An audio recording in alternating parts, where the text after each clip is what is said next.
Uh-oh, the channel just went nuts. The channel just went nuts. What you doing, channel? You hate to see it. What just went nuts? The channel looks like Kyle looks like he's starting to prep things. All of a sudden, it just started doing the hosting thing, and now it's flipping back and forth. I'm seeing Mountain Dew ads. Game Fuel has tactile grips. Uh-oh. Uh-oh, I see it. Uh-oh. Live. Oh, it ain't live for me yet. Well, it's live Maybe. for me. Nope. Browser error. Means I see we're live. starting. Browser error. Welcome, welcome. Except for Peyton, who's failing to have internet. It's okay. Hello, world. Hello, world. Yep. Hello, world, indeed. And then also, goodbye, world. Yeah, I don't like the no. way you say that. You never like the way I say that. And It is okay. It has wares. If you have coin. God. I swear to God, if that's your character. I swear to God, I will do everything in my power to kill your character. I would like to see you try. Don't you go tempting him now. He has disadvantage on attack rolls against me. Forget that.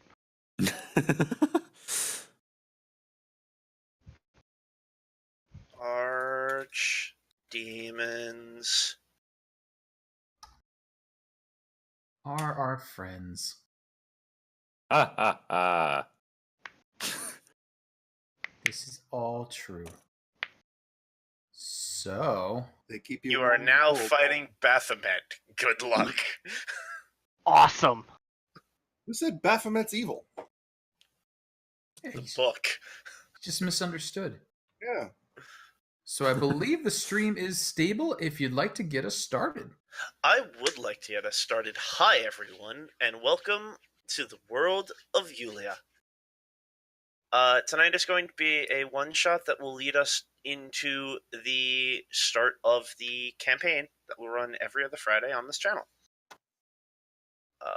These are the players as of right now, until Peyton gets salty and quits.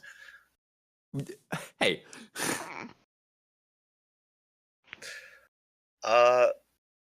And I think it might be prudent to just jump right into it. So, you, holy lot, are in Ministel, a kingdom built upon the blood of the gods, a holy city, a center of faith and worship upon the kingdom of Ministel, within the continent of Baildin. Within these walls, a number of orders protect the people in the city itself from any force and has for the past 250 years of its existence. You are part of the order of highest reputation and responsibility, the Order of the White Dawn.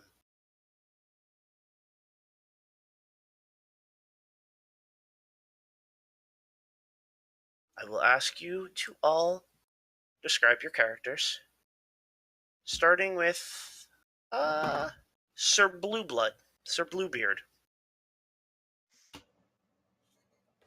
Aye, hello. The name's Ben Sear Bluebeard. I'm a lean, smiting machine. A dwarf of the mountains. The mountains of old. Kyle, mute your mic. Where? What? So much background noise.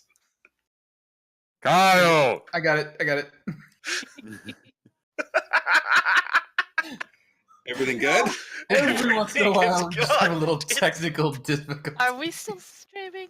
Yep, We we're are still looks streaming. like it. still streaming. Carry So- on, Mr. Bluebeard. Yes, please. Contrary to popular belief, his beard is not actually blue. It is streaked with silver. Mountain dwarf, full plate, big shield, cleric. What else do you really need to know about him? likes his beer. Who's his god? Who the fuck do you think? Moradin. Who? Who else? Dumathoin. Moving on to Sun on Green. Please describe yourself. Yes, Sun on Green. I am a tabaxi. And, well, let's just say I like to hit things pretty good. I also have this unique ability where I can shoot these little bolts of sunlight at things. It is quite fun. I am a bright orange color. And I don't wear very much armor. Actually, none at all. I don't even carry a shield. But I am a monk of the Sun Soul. I figured it was a good monastery to join, considering my name. Next, Koreth. Yes, I'm Koreth. I am a high elf sage down in the city of Ministel, and typically I am found just in my own study, doing my own studious things, with no disturbances. Most notably, I am known for helping create this wonderful device that I call my thunder cannon. And on the very rare occasion that people see me outside of my study, I'm wearing my very scholarly robes, and on special occasions, I do have armor that I have enchanted.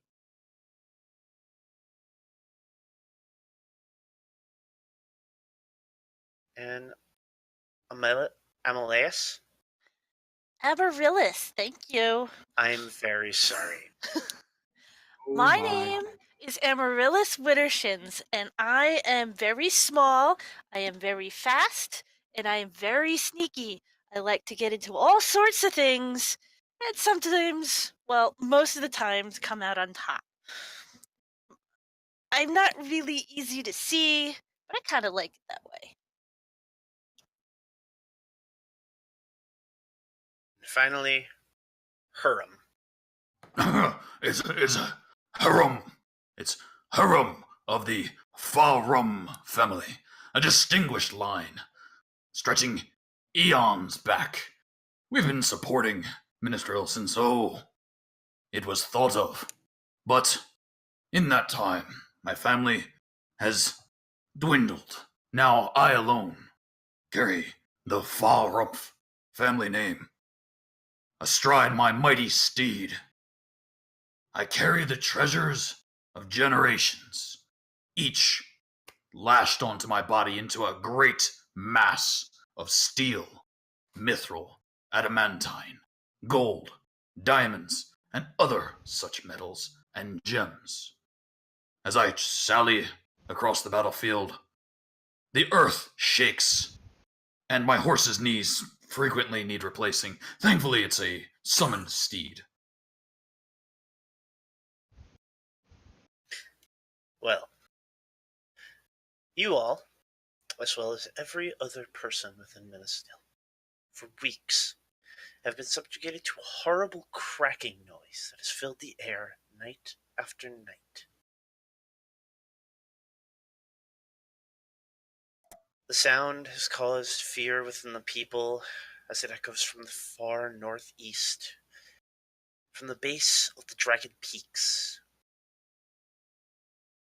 once home to the mighty metallic dragons, the dragonborn that lived amongst them.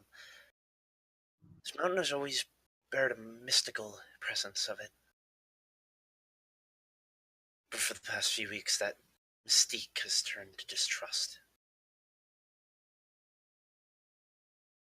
And though the kingdom has sent several a scout, none have returned, and no explanation for this horrible noise in the air has been found. You all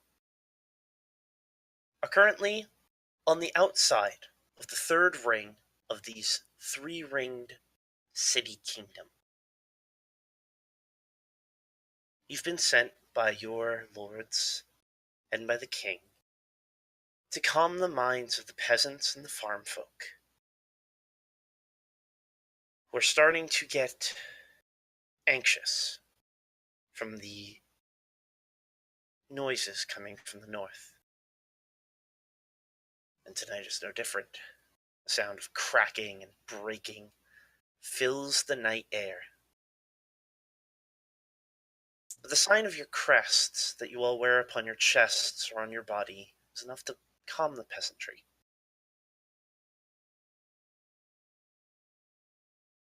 You're all just making your way back from your rounds. Making it through the first of the 3 gates. As you hear a noise you haven't heard before. A slam fills the air, followed by a shatter. Like a mirror forced upon the ground, you watch as dark and starry sky gives way to a sickly teal as the clouds break and part. A sudden burst of horrific noise and screeching. You all know it well. Demonic screeching.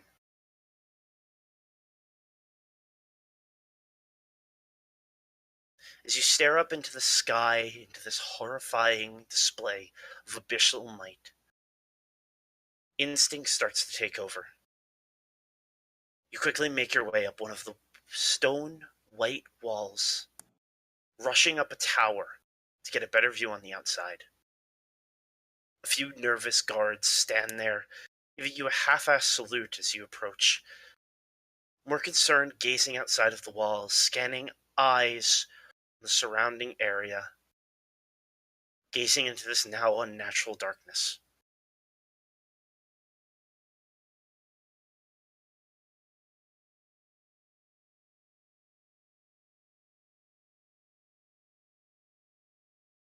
Minutes pass. More. Nearly a half hour of tense, ear-splitting silence before chaos rings into the air. A cloud of dust kicks up from the stomping feet and twisted forms of a horde of monstrosities. A vile, nightmarish group of demonic entities is making its way towards your city. Everyone roll a perception check.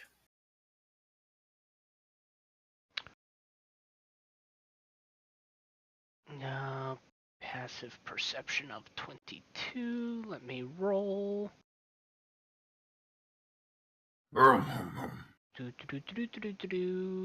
Perception.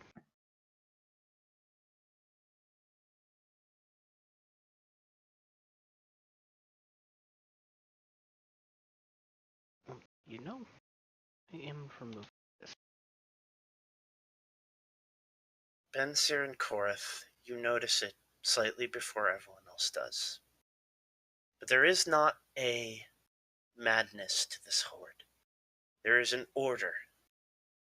Strange to think of when it comes to the abyss. But there is an order to it. And as you look down, you too notice a single figure heading the pack.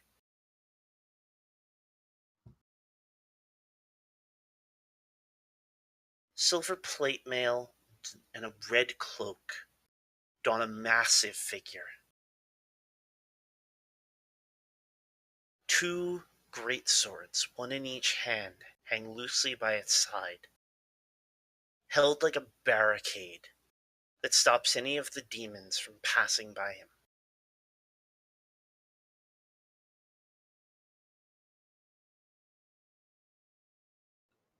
Well, I suppose we just kill that one then.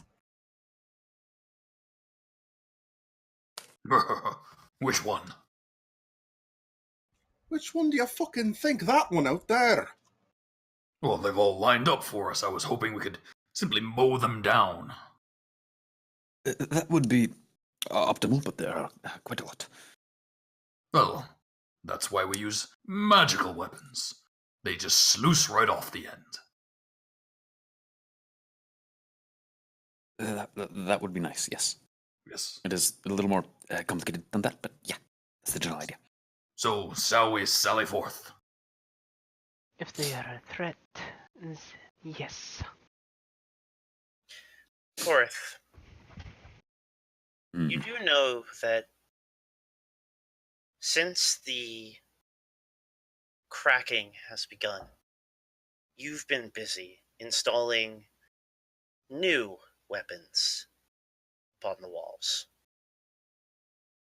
And as you look over, you see a barrel about 2 feet tall with a 1 foot diameter opening at the top, made entirely of brass and sitting on a plate that moves and lets the piece pivot side to side and also forwards and back. Ooh.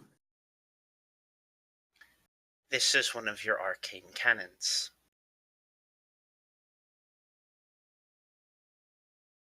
At the moment, there are 2 guards fumbling, trying to figure out how to get the thing to work.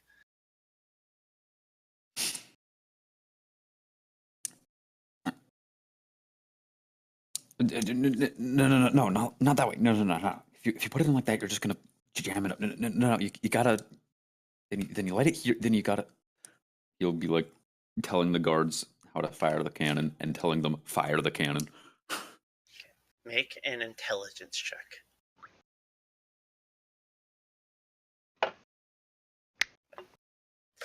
You all watch as your partner, Korith, runs over, going over to the guards and showing them how this device works. And you see him pick up this glass orb. Inside, there's a purplish-white powder that fills about halfway up.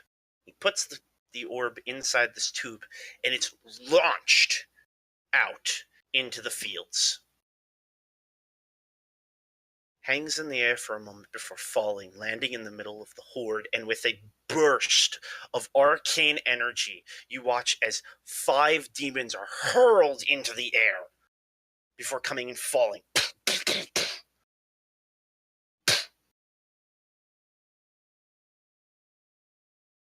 Well, glad the test run is a successful run. Where can I get me one of those? There is another one on the opposite side of where you are.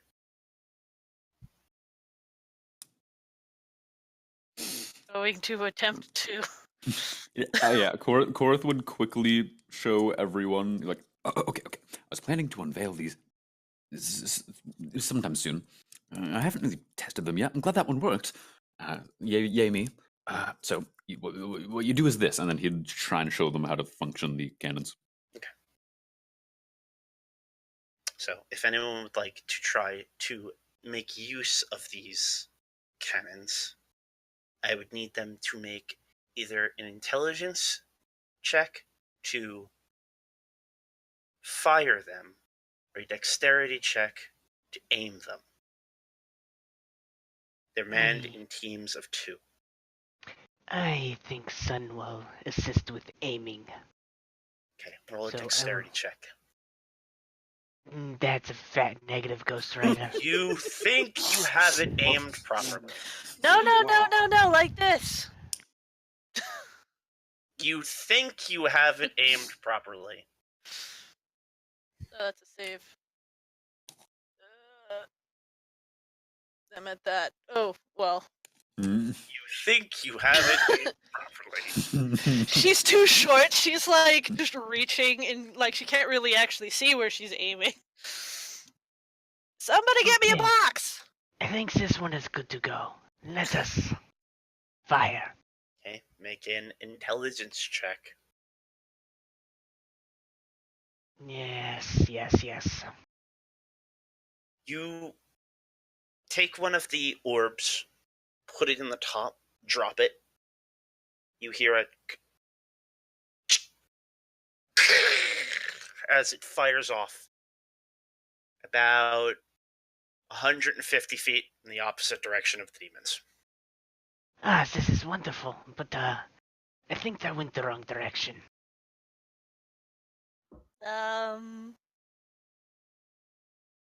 He did it. I think we were both responsible for that.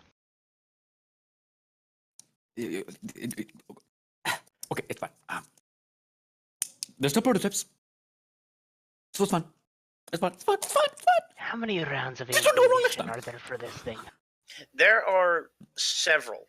There is a pile of these glass balls next to the cannons where they're housed. However, the horde is getting closer. And you are watching as other forms of siege engines off to the sides of the walls are starting to fire off payloads. You see rocks being hurled through the air by massive trebuchet, landing and crushing down, turning over as they plow through the ranks of the abyss. But you're not seeing those ranks faltering.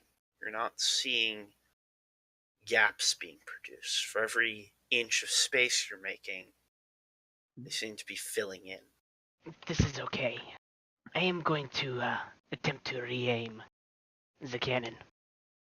Okay, make a dexterity check. And Amaryllis, be prepared to drop rounds. Yep. Well, now that you know where not to aim it, you find that you're quite proficient at putting the large cannon mouth in the direction it needs to be aimed. Amaryllis, fire! That's the dex. That's int, I believe. That is intelligence. That's my int. You managed to load it without breaking the glass, large glass vials that house the charge.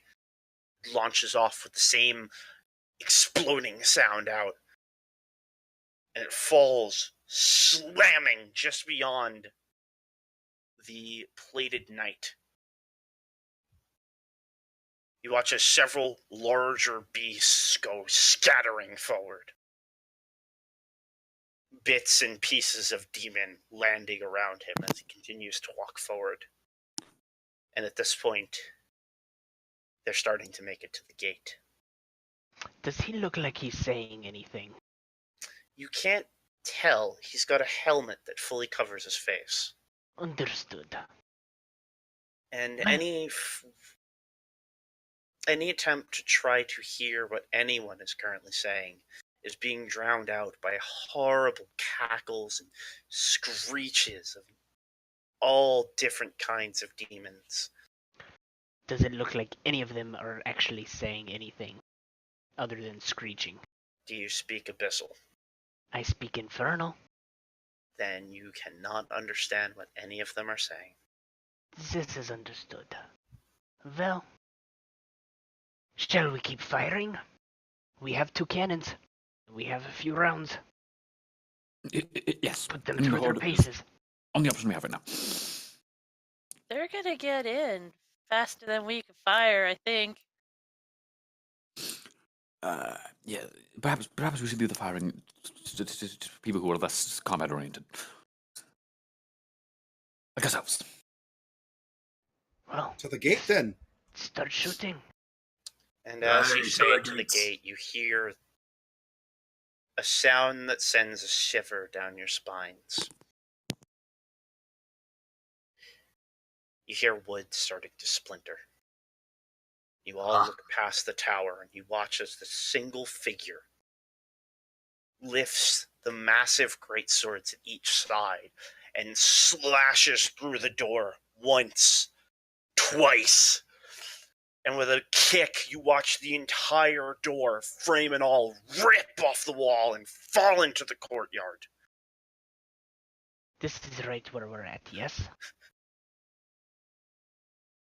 You are just underneath it. Or just above it, rather. I see. as you watch all sorts of little creatures with massive mouths, tiny claws go rushing past him, running into the city. As he walks in, I want to drop on top of him. Oh, I'm doing that with you. He doesn't walk in. He steps away from the door, letting in the horde. Well, How far then away we is he? are dropping straight down into the horde. Let's get a map.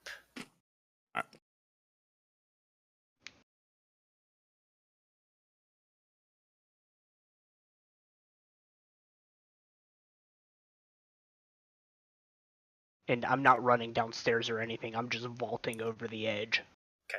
Oh, hell yeah. It is a 60-foot drop. It's a what? You're on a tower. Uh-huh. It is a 60-foot drop. Done. Okay. Monk. Ben Sarah will get down the stairs. Spencer will get to the edge like. How So come you you- can fly? Are Yeah. here. Yep, the monk just vaults off. And as the rest of you start to run downstairs, you hear these horrible as two winged Varoks land on the towers, engaging some of the other guards that you were just around. You all quickly rush down the stairs, no time to wait on the small chumps. However, I'm going to need everyone to roll initiative, because now we are in combat. Can we get tokens? Where are we placing them? Just roll initiative. We need to be able to click our tokens. I will add you in. I actually don't have control over my token. Well, that's a problem.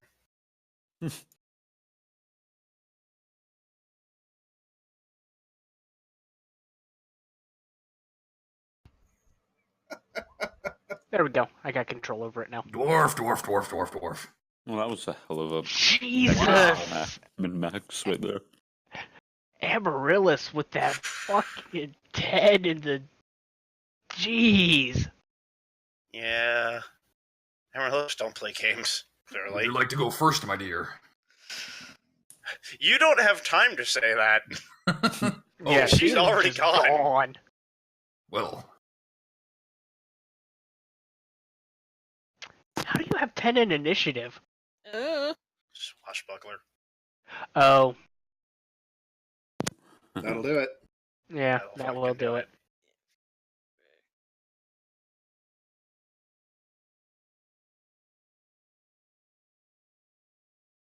Yep, there it is. And I think this might be the literal highest possible initiative spread. possibly.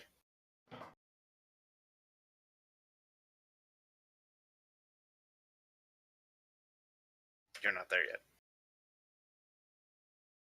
Okay.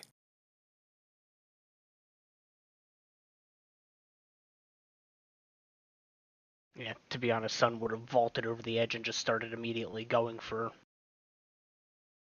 Are those guards and stuff down at the bottom? Yep. How overwhelmed do they look? Very. Well, these few up here, Mhm. these are other knights. Gotcha. And previous experience with them, they can handle themselves against that number? Possibly. And I'm assuming the big winged boar monkey thing is the big guy that broke down the gate. The Varoks are the ones on top of the towers. This creature, however, as you jump down, you watch this massive claw grabs the side of the wall that has been ripped out and starts to pull itself inwards, turns, and looks at you. That's fine, I'm going straight for him. However, you fell 10 feet. Or you fell 60 feet. So that's, 60 feet. I believe that's 66. 66, even at its maximum, I would take no falling damage. Okay, good to know. So it turns and looks at you. However, first. Yeah, it would essentially be a bum rush. So, your turn. Yes. And how many rounds is it going to take everybody else to get down? You have a feeling they could get down at a full action. Gotcha. Movement and dash action to get out of the tower walls. Cool. Has Sun ever read about anything like this guy before? Roll a religion check. 23. Yes. You are studied up enough to know what this creature is. This is a Nelf, god, demon names. Nelfeshni. Okay. So definitely a fiend? Definitely a demon. Okay.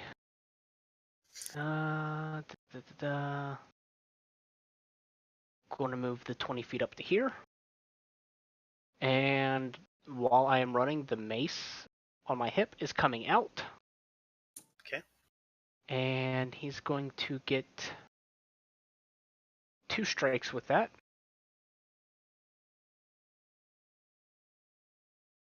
14. First one will miss. You reach out with the mace and ooh. Second one misses. Ooh. Bonus action unarmed strike. Before you can do that, because this is a rule I use when I DM, on a natural 1, anything within melee of you can take an attack of opportunity. As a reaction? As a reaction. Lovely. So he is going to claw down at you. It At does disadvantage. thankfully work the other way around, though. Gotcha. So that is a 28. At disadvantage. That is a 22. That hits. You These take numbers 32 piercing damage as a claw rips into your chest and pushes you backwards. Holy fuck. That was literally half my health in one strike. Woohoo! You know?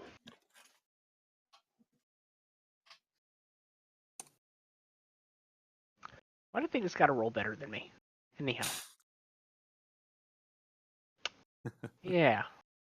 Bonus action.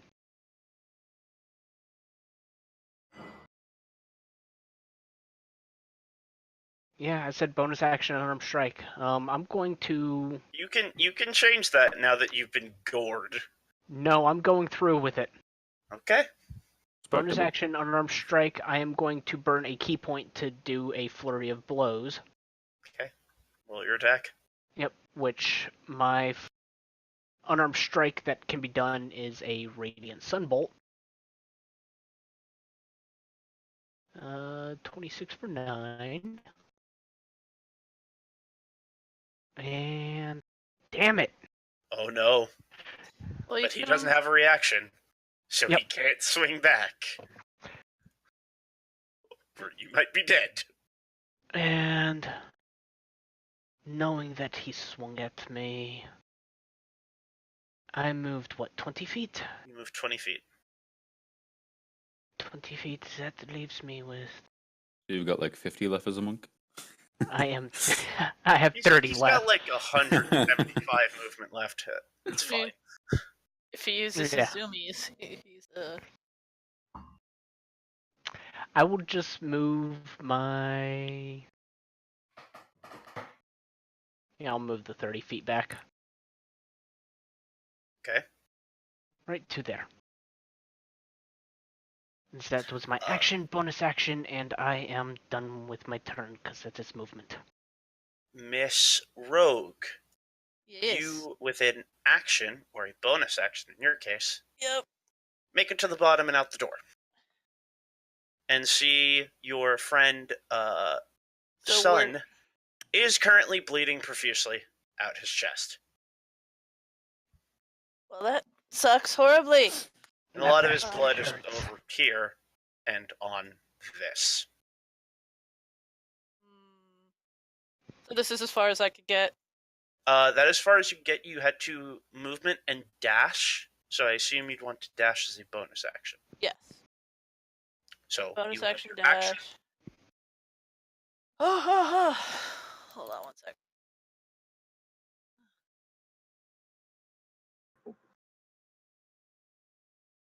Far away is you? Oh, she could reach that.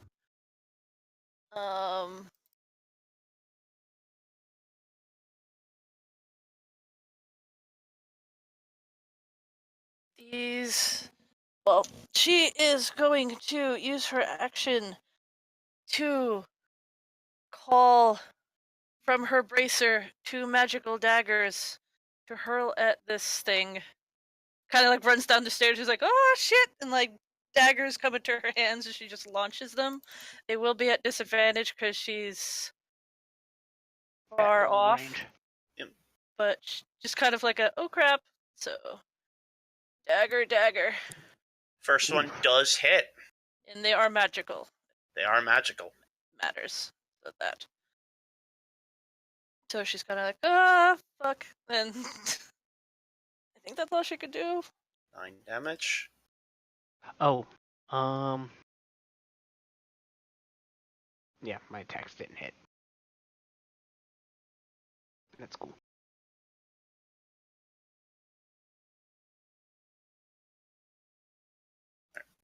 I went completely out of order, so we're going to ignore that. So, Korith, you make it to the bottom of the stairs and out the door just in time to see problems. All right, and I'm going to say one of the items I took was the Boots of Speed, so I would have used my bonus action to click those on and get down. Okay. So you have your action as well then. Yes. I will get out the door, have a very similar reaction to my rogue friend of, ah! And I'm going to take a shot with my thunder cannon. Take a shot with your thunder cannon. Thundermonger shot. Yeah, I think I just called that beforehand and it happened, so yeah, Thundermonger. Phew. That will hit. Roll some damage. Hey, that's gonna be 37 points of damage. There's the damage. Ooh. You watch as your normally well hidden in his laboratory artificer companion pulls out this massive bronze. It looks almost like the cannons on the top of the wall, but at a smaller scale. He looks down a sight, takes aim, and a bolt of pure lightning fires out and pierces through the demon's chest and is now staring directly at you. Yeah, this thing has the echoing boom upgrade, so it's probably just about the loudest noise you've ever heard. Oh yeah, you might have just kept your halfling. Ow! In fact, roll a Constitution saving throw. Oh, I shouldn't have said anything. I'm so sorry.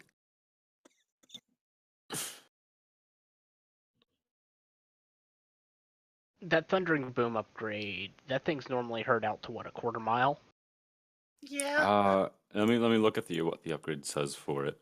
But It's got the normal thunder thing where it's like 300 feet. right, 300 feet is for the gun shooting. That's not even Thundermonger. I don't think Thundermonger changes it. It just makes it a bolt of lightning rather than a gunshot. And while the rogue rolls a Constitution saving throw, it is time for the demon. You watch these, what should be far too small wings for it to lift off the ground, start to flap. And he's going to move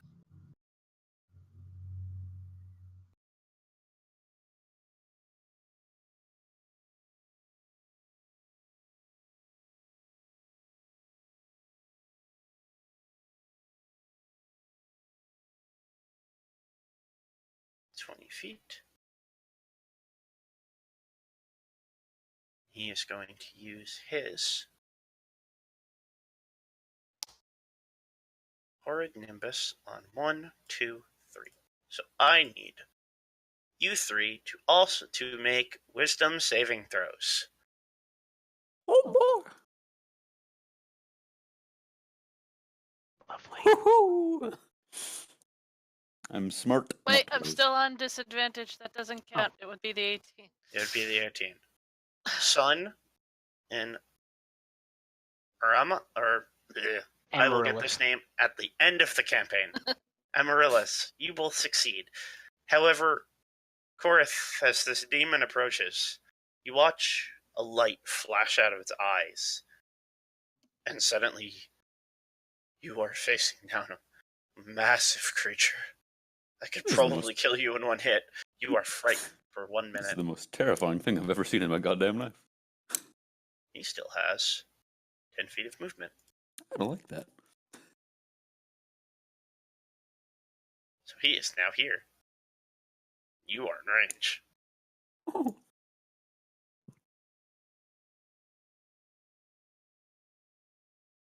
So it's going to make 3 more attacks.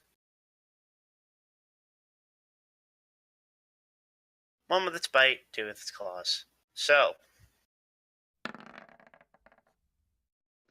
Question 15 to about hit. that horror nimbus.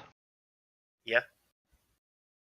I'm not saying that it's mentioned as an action. Is it just like a legendary action that it can do? It is something that it does, if it can, every time it's available, Gotcha.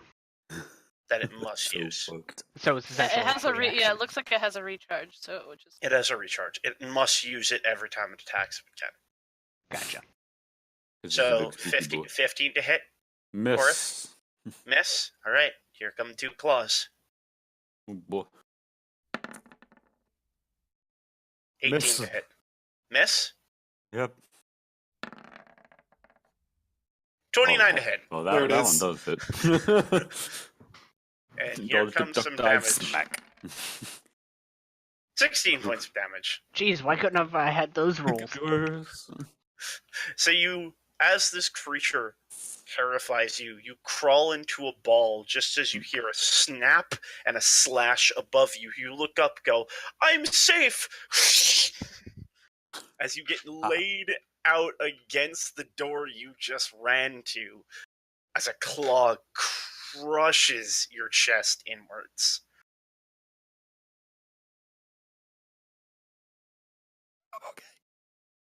Herm. You, with your movement and your action, make it to the door just in time to see a demon. And the same with Sir Bluebeard. As Harem steps out, he looks around. Takes a tankard, chugs it back, smashes it on the ground, and you find that you just can't be frightened with Harem around. Get rid of that goddamn effect. You're within 10 feet of me. Hey! Suck it, demon. Wahoo! Harem does stay a little bit further back than depicted in this particular image. One would say maybe 10 feet back, as he just gets a little bit of a galloping start and then leaps atop his horse. Okay. Is Summon Greater Steed an action to cast? Coal Burner, my faithful steed, would be hanging right around here. It's really heavy in this armor. I don't go much of anywhere without him. Okay, you're in a building. I mean, he's a good horse.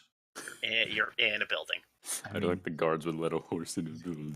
You're How in a you- building. But we have a higher status than the guards. Fuck the guards. I was gonna say, how are you gonna keep this horse out? It's a 5-foot doorway.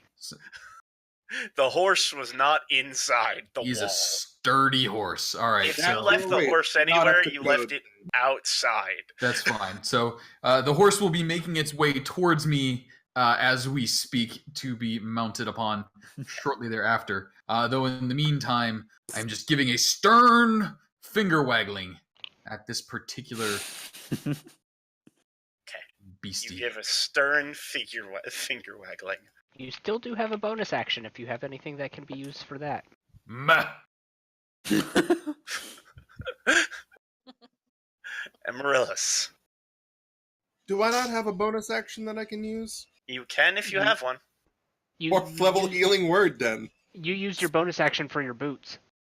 I don't That have was the boot. me. That was That him. was- That was him. Alright, cast your healing word. Healing word, 4th level, on the monk. Oof! That That's, that a special kind of spell. what? What? Oh. Lady, gentlemen, it was nice knowing you. Oh, hey, that brings me above half. I'm okay with this. I will survive another hit. One hit. God. Yes. Single hit. Amaryllis, there's a demon there. There's There's a lot of demons everywhere. You This hear is them not all good. chirping and biting and clawing. And some guards are doing well, and others are getting eaten. Okay, she's gonna scoot slightly. Call some more of them daggers and throw. Cause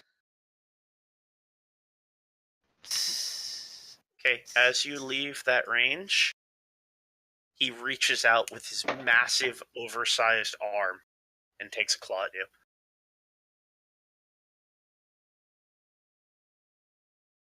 can it reach that far? It has a 10-foot reach. 20 Oh, seconds. okay. That heat. 13 slashing damage. Ow. Okay. Okay. And dagger. Dagger. With hopefully sneak attack involved. One of them. You have many adjacent allies. Yes. Yes, you do. You are now at the many mark. Hits, misses, but luckily you are not in melee range. And it also effect is took its gone. reaction. Dagger, and it. It already rolled sneak attack. Nice. Nice. So when these daggers hit or fly off, they will vanish and reappear into her hands. Yay, Belted returning. Yay, Zach. Bracers of flying daggers. And Oh, as you land and it sinks just into the throat, you watch as it. He is looking pretty hurt all of a sudden. Is that the end of your turn? Yes. Okay. Sun. So, as sun is approaching, burning another key point, I'm going to do 2 radiant sun bolts. Radiant As I Sunbolt approach. away. 22 for 9. 12 misses. Hits and misses. That is okay. Sun is going to get up into melee with it. Mace still in hand. And take 2 attacks. Make your attacks. Miss, but its reaction is burnt already. You guys are really liking that nat 1. I'm really liking that nat 1. It is an unpleasant That's, number. what, my third? That is your third. Holy shit. There we go, 28. And if it is a fiend, it takes 21 points of damage. And if it is below 25 health, it must make a DC 15 Wisdom saving throw. It is not below 25 health. Still. And let's see. Oh, and as I'm approaching, I just kind of seem to shift out of place a little bit. And I am going to take my 10th and additional, actually. I'm going to be a cheeky little bastard. Oh, We like those. I'm going to move 40 feet back to the gate. Okay. As you run back to the gate, you see that armored individual is still standing there. And you're watching as more of these maw demons and quasits are grabbing at his blades, trying to get past, waiting for him to unleash the floodgate upon the city. You also see two massive figures standing beside him. One is she looks humanoid until you go past her waist, and then it falls into a snake-like body. The other is huge. Massive wings, a sword in one hand, and a whip made of lightning in the other. Do I know what these are? You can roll a religion check. 21. Yes. The massive creature, the whip, the greatsword, is Baelor, one of the strongest demons of the abyss. The other is called a Merilith, and it is a dangerous opponent to get within range of.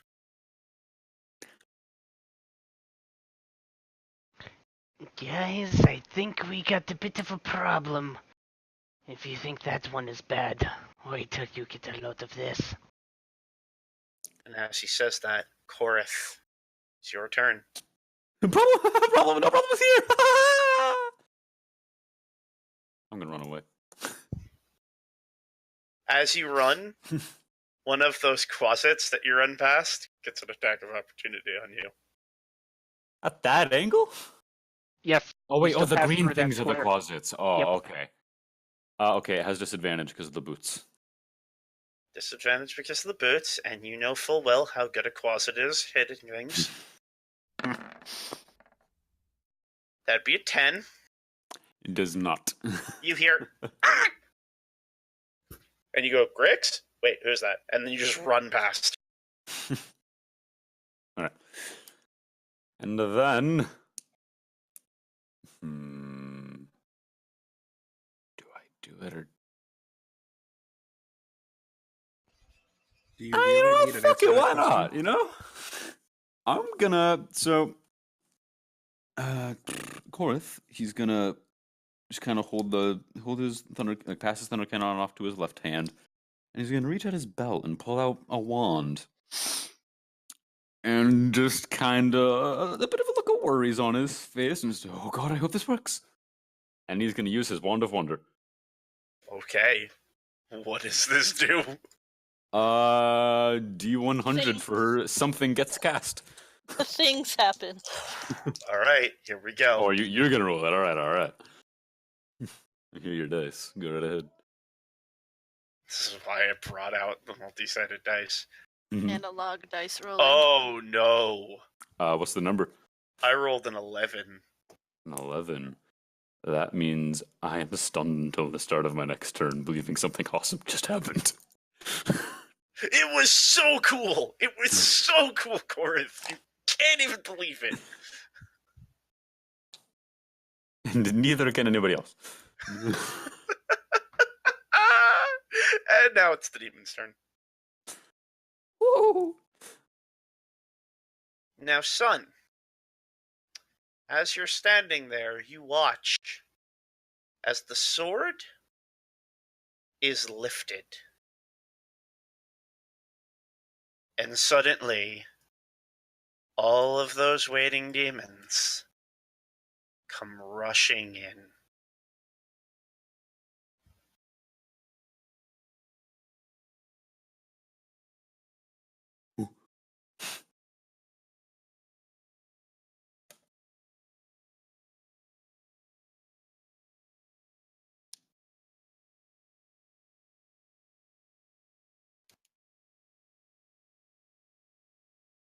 You also watch as the serpent-like woman comes slithering forward, and at once you are terrified of the idea of her engaging you.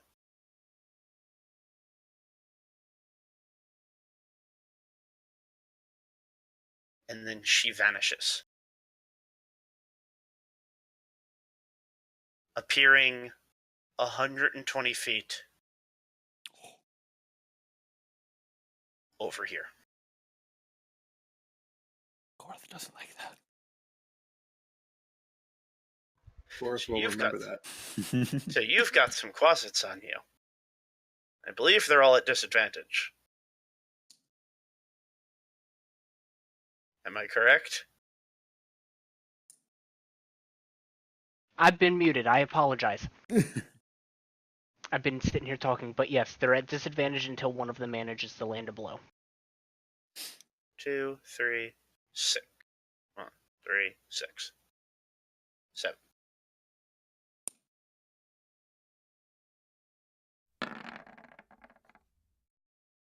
Misses. 17. 19. Misses. About as good as they can do. Misses. 6. 9. Misses. 8. Misses. And that is 2 natural 20s they Misses. didn't get to play with. As you duck and weave. No. They're just Stop. swinging at me. Their claws just kind of passing through a little bit. Please stop. I'm wearing Please stop. Yep. I'm wearing a cloak of displacement. He moves like they do. Amaryllis, you have a quasit?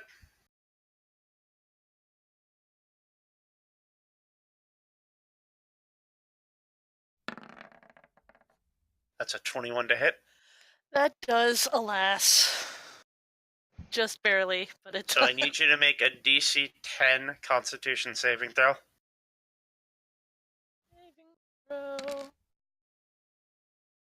Yeah, you take Fuck 6 that. damage and are not poisoned as you feel the claw reach into you, just grabbing at your calf. You feel the poison start to run into you, but you push through it and you kick him off.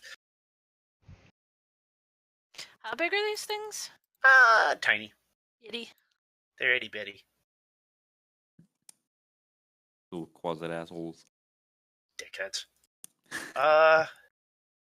Dwarf gang. Oh, let's see if... Best kind of gang. Nope, he just knocked it back as Nimbus. He's going to take a bite at Harumph. That is a 21 to hit. And then he's going to take 2 claws. Bluebeard.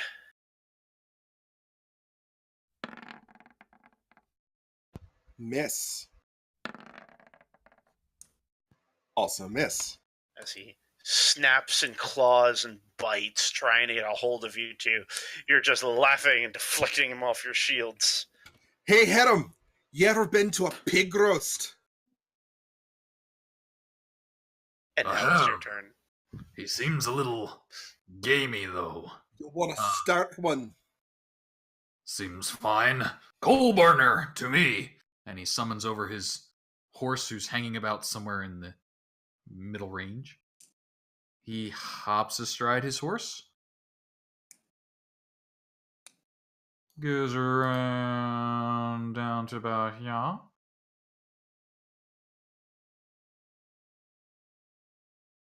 Hi, horse. He seems small and thin. Long. Large creature. 4 squares. Stupid long horses. He's a traveling horse, is what he is. And then Harum will call upon his faith and turn the faithless. For all of the fiends within 30 feet of me, please roll a lot of wisdom saving throws. Oh boy.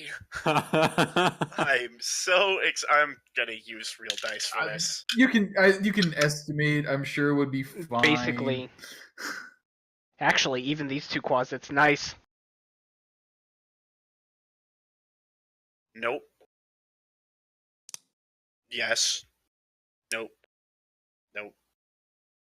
Nope. Yes. Nope. 14 or better is what you're aiming for. Nope. They're rolling like 2, 3, 2, Yeah, no. 5, 17, 2. I'm okay with that. Natural 20 for the big guy. Oh, come on. Aw. 9, 10, 16. Okay. So, what is this? They all are turned? They are all turned for the next minute or until they take damage. They must spend their turns trying to move as far away from me as they can. Oh god, the They horse can't in the way. willingly move close, and all they can really do is dash. So, And Harum calls out, "Be sure to target those that seem not to have wet themselves. They're still somewhat dangerous."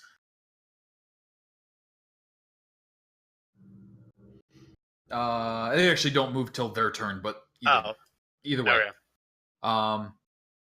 And they move directly away. And towards Korth. I mean, Korth seems like he could use some friends. Honestly, these guys I would assume would move south.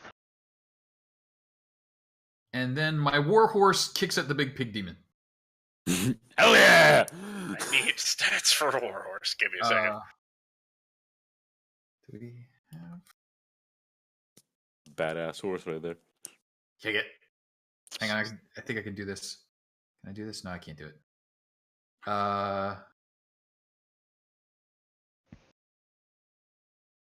He has hooves. They're +6 to attack, to hit. Coal burner! Excellently done. Good. Extra oats for you. What a fucking horse. What a fucking Suck horse. it, demon. Oh, God. How much damage does the horse do? So the horse will currently do... Oh my 26 God! plus- Maximum damage! The horse is a fucking champ already. Though I think he gets to roll 2d6 again, doesn't he? No, Is it's it- doubled. No, It's that doubled. was the... It's 1d6 plus 4 for its Oh, I normal gotcha. hoof attack. No, it's 2d6. Oh, is is it? 2d6 plus He 4. gets another 2d6 for the crit. No, it's just doubled. Oh, So- Oh, you just doubled- yeah, you Zach's just doubled. roll damage. You're- Okay. you're doubled. yeah, Okay. you're doing doubled, okay. Fair deal. So here's how crits work in this world. Okay. Here's how crits work in this world. Because rolling a 1 on a crit is the worst goddamn thing ever. It really is, and tell me I'm wrong. If you roll a crit, you roll your damage die, and then That's you also 28 get damage equal to the maximum on that die. Okay. So if you roll a 1d12 and you crit, you roll a 1d12 plus a 12 plus your modifier. Gotcha. So 24, 28 points of damage? 28. Halved because he's resistant. He's resistant to horse hooves. I call bullshit. He's resistant resists to that? non-magical weapons. My faithful steed is highly magical. It is a magical horse. I don't know that that'll fly, but Hold on. throw it out Hold on. there. Hold on. Hold on, find steed, find steed. I don't, Thank you. I don't believe that qualifies, but I'll try it. Why not? A magically generated horse doesn't count as a magic horse. Apparently not. I don't think it counts as a magic weapon. Well that done, part is though. that. I mean, I know. I've got plenty of demons. Argue with me. Yes, no. I usually do not count summoned creatures as being magical, so that Unless that they is very probably- specifically in the summon in their own creature text say that they have magic attacks, they're That they're seems magic 100% fair. horse. But for the sake of damage, they are not magic horse. Fair. So Well done, Coalburner, and over to you, my friend. Yeah. Benzer Bluebeard. Demon is looking very rough. Much like my friend Sun Ungrun over there, I also possess a mace of disruption. Y'all really like that weapon. Battlements. Unfortunately, I think Oh, question: are we doing flanking rules? Yes. Oh, Okay. right. You get advantage. Still misses. But it's still 13. It still misses. I figured I'd ask now since we had a flanking situation. Third level healing word is a bonus action. Okay. I'm assuming for Sun on Green. Yes, for Sun on Green. Okay. You heal another almost minimum. That's okay. Another 2 of those and I'll be back to full. And that's my whole turn. All right. Amaryllis. Okay. 2 more dagger at the big guy. Dagger at the big guy. I believe these would be a disadvantage due to Quasit. Yes, actually. So that'll be There's the first one. That'll be the 12. So it'd be the 12. Apologies, but I figured I'd keep it level. And 12. You said it looks kind of shite? Like it's not... Yeah, it looks pretty. It's looking pretty rough. She is going to bonus action disengage and zip over this way. Let me measure my distance towards our lone fellow over here. Oh, yeah. There. So he's not quite as alone with a big snake thing. Okay. That's it. Sun on Green. Yes. Sun on Green is currently surrounded. Come on, Sun on Green is currently surrounded. So, bonus action, Step of the Wind for disengage. Okay. Burning a key point to do so. They are considered tiny. You could step over them. Oh, sweet. I am going to move... Actually, it's... They kind of look angrily at you as you step over them, but also can't hit you as you do so. Question, 15-foot cone, would that still hit this guy? Let's get out a cone. I mean, it just barely passes through that square. I do, in fact, have things for this.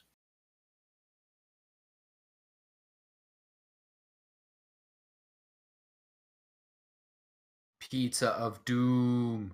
Pizza of Doom. Cone.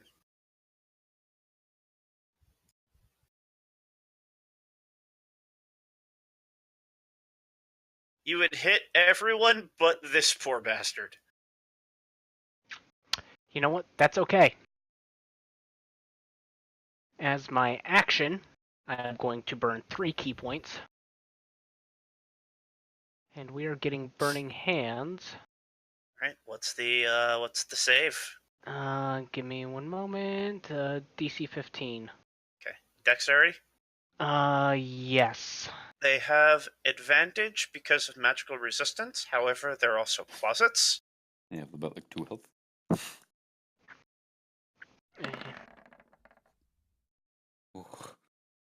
You're there. Yep. 6. Give me...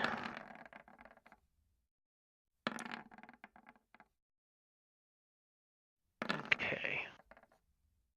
Burning Hand starts off at what, a second level? Yes. First level. Yeah. No, first level. Okay. First level. So this would be at second level. Okay. 8 fire damage reduced to half. So Your all of rolls. them- Oh, I'm so sorry. Yeah, I know.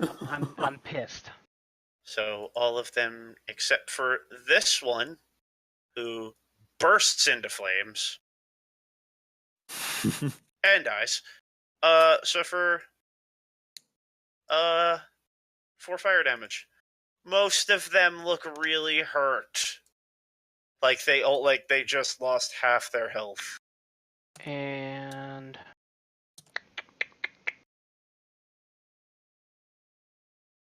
I use my bonus action. Can't do that. Can't do that. I have disengaged. That was 10 feet.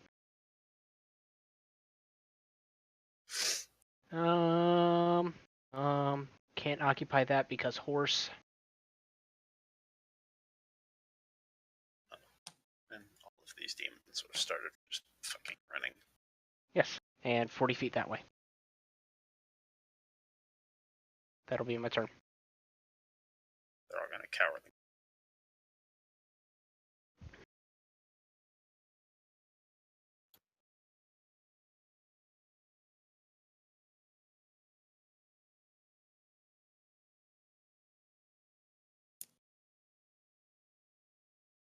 Okay. Okay. Gorith. Ah. All right. Big snake lady. Big snake lady. Does she look aggressive towards me? I mean, how do you want I me to answer appreciate this? that. That was not supposed to be an attack. She facing towards the rest of the city, or is she facing towards me? Because I am a cowardly man. She's got 4 arms. Ah! She's facing every direction. All right, so I'm in this corner. I'm glad she's got 4 arms. She'd look weird if her hands were attached to her elbows. Don't joke about that. God, There are those that are. Yeah, Korth will like see that just appear next to him, like and kind of back up against the wall. And as he backs into the wall, just like how do you pronounce your name? Amaryllis. You would probably hear a soft like as a cat that was previously trying to sleep through the god awful noise pokes its head out from Korth's shoulders, or from his hood specifically. And Korth just kind of turns around and pats the head like, oh, sorry about that. Fuck, what did I name it? Oh, well, too late. And Korth. I don't know if you can all see this, but there's now a cat there. It's tiny! Holy shit! I don't see a kid. It's literally oh, I see a kitty. It's literally the size of half the size of a stone. You gotta zoom way in there. You gotta really get in there. Oh my That cat god. is getting trapped in the cobblestones right now. It was just born. Recently. Oh my god, it's the teeniest little thing.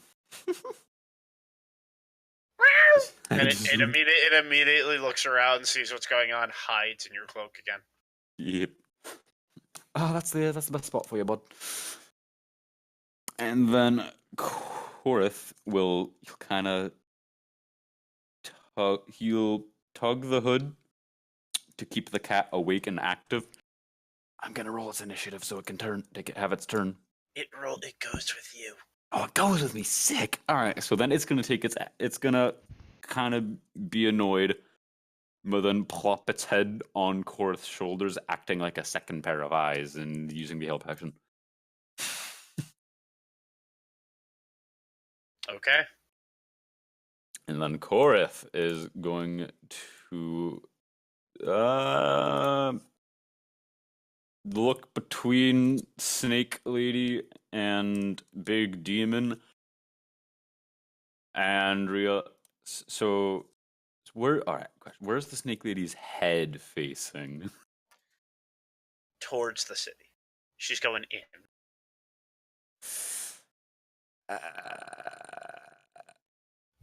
Yeah, Korth's gonna shoot the big guy then. Because he's not a very noble person or honorable. He's gonna not get something's attention if he doesn't have to. So he's gonna Thundermonger the asshole. Wait.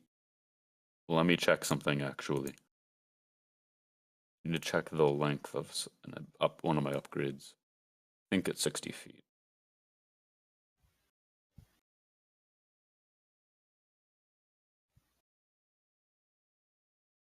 Ah, yes, thank you for that.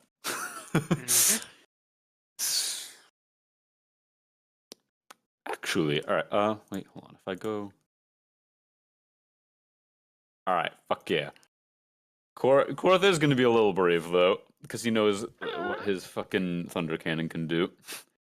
He's gonna run at this Quasit asshole, and kind of, and then like the barrel of his thunder cannon starts charging up a lot more than the previous shot, and he is going to make a lightning burst, which is a 60-foot line of just thundermonger damage. Okay. So What's aiming the DC aiming on it there. I want to say it's my spell save. Let me Yes, get. that sounds Let me, about right. let me just confirm that for you. And what is the saving throw? Probably. Oh, I know it's Dex. I just want to get the exact amount for you. Well, first off, yeah, he fails. And then the two Quasits. Can't I find? They both fail. So roll damage. Awesome. Yeah. Okay.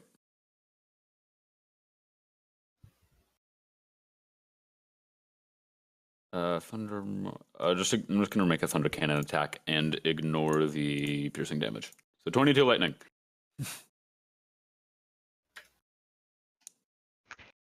He looks very, very hurt. As another hole is burned through him by your cannon. He looks very hurt. And for my bonus action, I am going to cast Lightning Arrow. So I'll put that little blurb in the chat.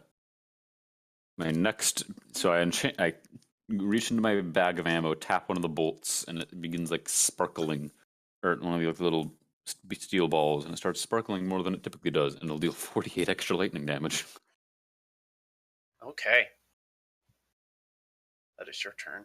Now all the demons and all the soldiers, and you're watching as one by one you're seeing more and more of these demons just die off as both the soldiers of the city and the knights are able to start picking clean the field.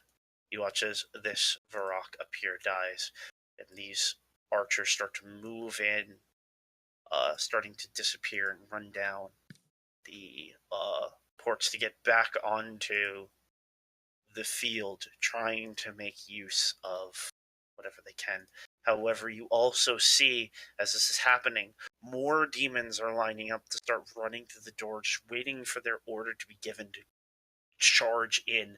You're starting to have a feeling that whatever you do in this courtyard is not going to make much of a difference. There's just another stream of them coming. As that happens, massive demon fighting you guys are going to take. It's going to take all three of its attacks at Harem because his horse kicked her.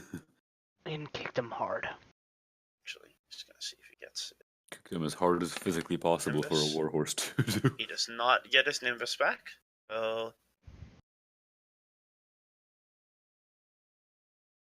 That'll be a bite and 2 claws. I believe none of those hit. I don't think any of them hit Those are either. all the misses. So you're just holding this creature at bay as it batters into you, slamming and bashing into your shield. Your horse kicking and bucking. Your turn. Aha! And he rears back on Coal Burner and then slams forward, jamming with his shiny, shiny lance. At advantage. Your shiny, shiny lance. At advantage. That will hit. And then with advantage, he gets to do it again! Which will probably also hit if the first one hit. And then guess who gets to hit him again? Get him, coal burner! Again. Roll for coal burner. Again. With advantage, coal burner. Remember, take advantage of your friend, the dwarf on the other side. Coal burner, come on now. Hold on. I rolled the wrong thing. What happened there? Oh, okay. Oh my god, that hits. Well Hold on, I have to do math. struck. How does coal burner want to do this? Yes! Called it, Twitch chat. So, Coal Harem burner MVP. Harem comes down and has just impaled He had the 1 health. demon. And as it's impaled, Coalburner just carries them forward, charging, hooves draining against the ground until they slam down even further, back against the wall. Coalburner churning, driving the lance further through so that at the end, we've got the pig spitted. If you start the fire, I'll turn.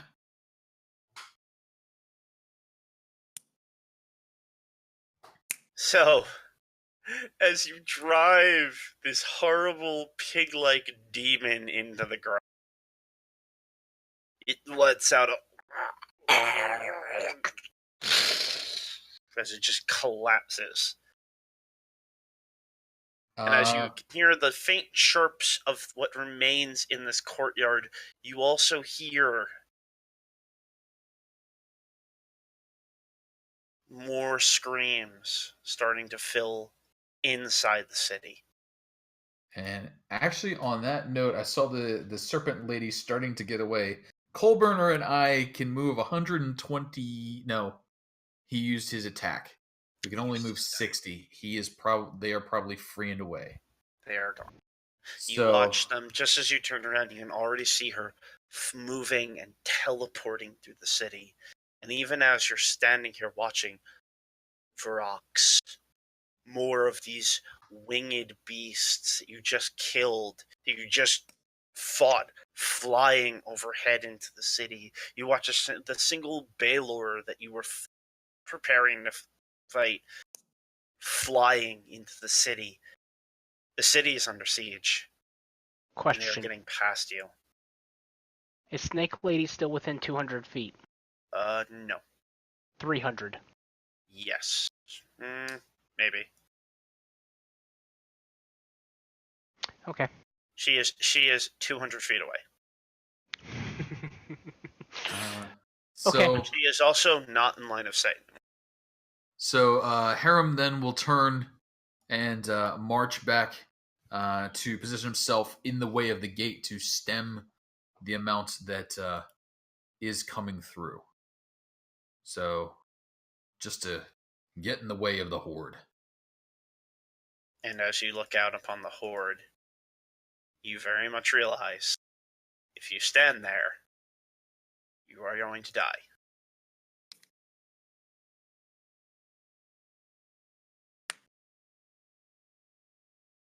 You can hear behind you the soldiers who are standing vigil are also starting to realize that the yard is lost. That this wall is lost. Haram, that's a bad idea. Come back. Is there a plan for this wall to collapse the gate?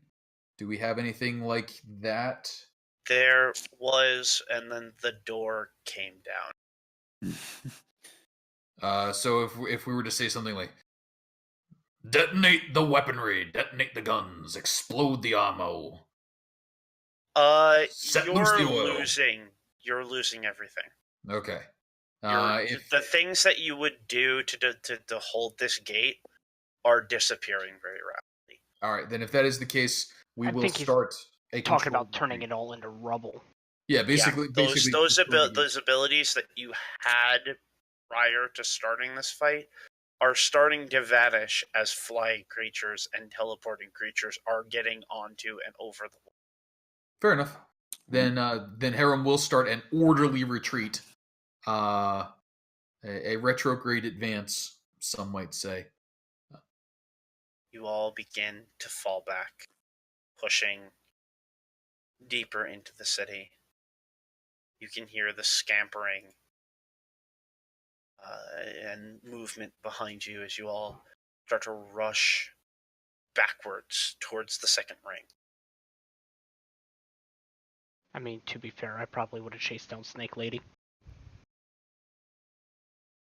Harem looks towards Bluebeard and marks one. You with that religion roll you made before, you would know better. That is not something your group could handle.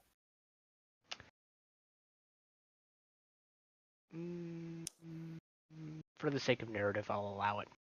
She would mince you, and you know it.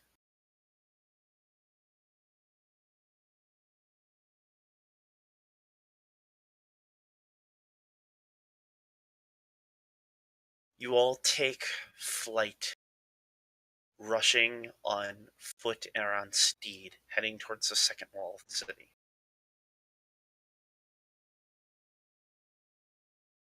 A pit starts to form in your stomach as your shadows start to extend in front of you, and flames begin to curl over the buildings that you've just run past, as more and more creatures start to wreak havoc, bashing and breaking and destroying and killing as they move through the city.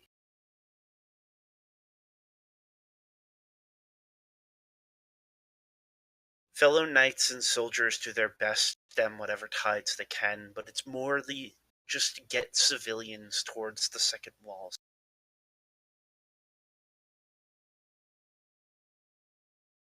The attack came too quick, too large of a force to be able to hold, but maybe you'll be able to hold the second gate.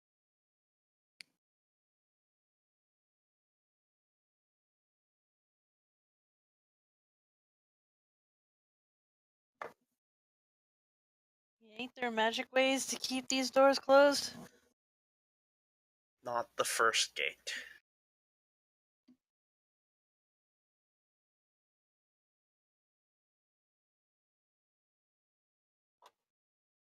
As you run, you can hear bells going on. Bells of the temples, numerous in the city. You're watching people flood into them in hopes that perhaps, in the face of such evil, the gods will come down and protect.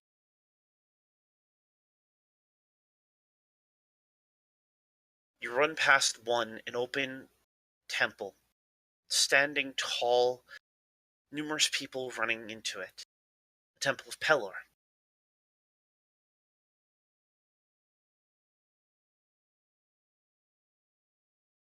You can see numerous guards defending it from what appear to be beings made of shadow.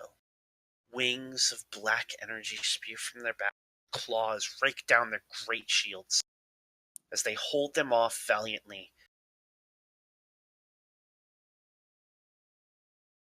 However, you must continue to push on. You must make it to the second gate. If there's any way to stop this, it's going to be there. Yep. Along the way, I will be taking the opportunity to blast radiant sun bolts at things. And you do. And it helps. A lot of fights that were even keel.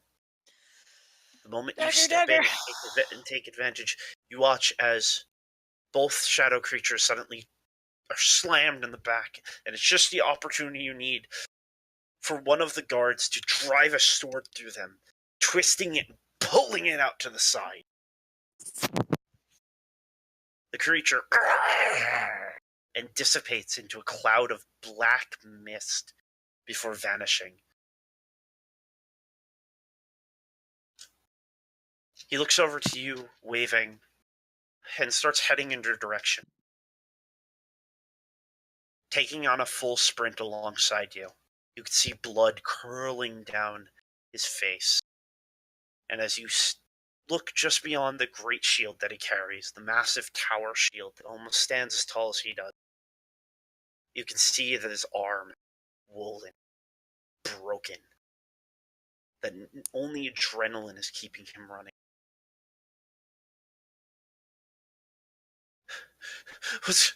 What's going on here? Gods, what's happened? It seems that our gods have frowned upon us this day. But it is alright. Keep your faith. And we shall persevere. But friend, I wish I had a healing potion to give you. You look a little worse for the wear. Roll a history check, everyone. Everybody? Everybody. Everybody. This Khajiit knows nothing. Luckily, most of you do. You recognize the symbol on his tower shield. Mostly because you know the knight that usually carries it. Lord Godric is one of the well-known paladins within the city. He's an older sort, starting to slip into the years of retirement. However, he's also one of the strongest knights in the city.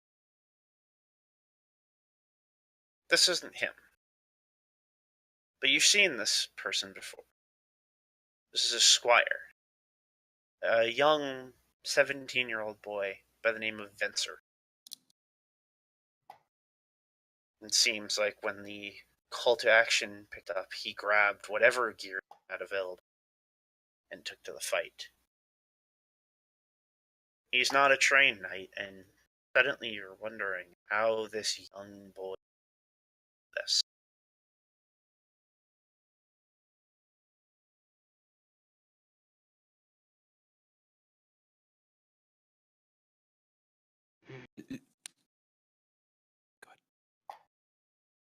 Ah, to be young again, eh? He reaches down and kind of bats the kid on the shoulder.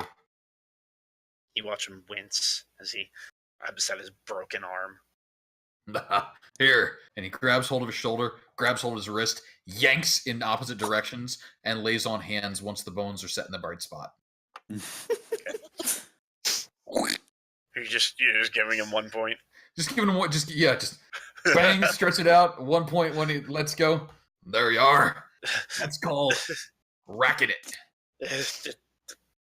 Thanks. He just continues running along with you. Where is your lord? We need him out here. He's not in the city. There. He's off on business down in Corethan. Some problems with a silver mine he was going to take care of. You joke. He needs to be. Oh God. Breathe. He's probably in a boat to Wrath right now. Don't forget to breathe. I hate to interrupt, but we've got no time for this. We've got to keep moving. That's right. As you continue to run, you start to see the wall, second gate, appearing above the horizon, close. You're almost there. Roll a perception check, everyone. As we start to get ready, I will cast aid on everybody. What's the head do? Everybody, please gain 5 hit points. Ooh. Temporary hit points or 5. just... Actually, it actually adds to your max. So 5 to your hit point max, so they can be healed. I would mark them in the temporary hit point section, but if you lose them, you can get them back. Interesting. Okay. Everyone except Sun and Orith. Oh. Mm. Sorry, not Korith. No, yeah, everyone. Except Sun. Except Sun. And Huram needs to make a check. which is really sad considering I have a +7 to perception. Oh. Actually, no. You would notice this based on your passive. Oh, sweet. As you're running towards the gate, you can already see piles of massive creatures in your way.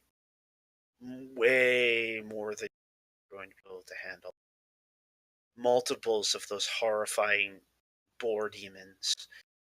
You see a Bellor, you see 2 of those snake-like women. All bashing at the second gate. You could watch as this...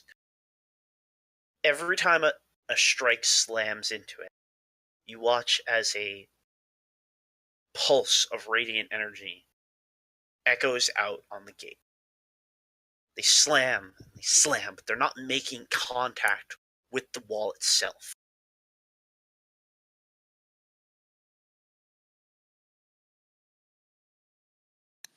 Your eyes diverge, everyone but Hurum, who's focused in on this piling of demonic forces, and you can see 2 soldiers standing on the top of the wall.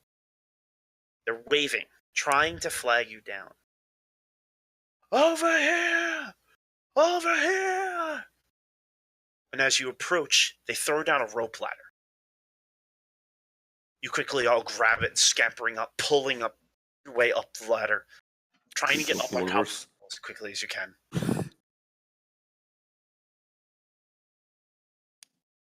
Sadly, the horse cannot climb. Thankfully, the horse can be resummoned. Thankfully, Yes. the horse can be resummoned. Harem's probably got the strength to hold a horse. Yes, I got you, lad. A horse over one shoulder climbing a ladder. This reminds me of my wedding night. Yeah. I did not know that you were married. I'll be back. As you get to the top of the ladder, you breathe a first sigh of relief as you look upon the next courtyard. Standing there are hundreds of knights, hundreds of soldiers. You can see them all brandishing their weapons, their armor gleaming, symbols of multiple gods, multiple orders, stands ready to fight. Clerics, paladins, rogues, even warlocks of all different backgrounds stand ready to take back their city. Some mounted, some not, and as your eyes move across, you see at the front of the group is a sight you are very excited to see. Dervish Galen, a large, golden-scaled dragonborn, sits on the back of a massive wyvern.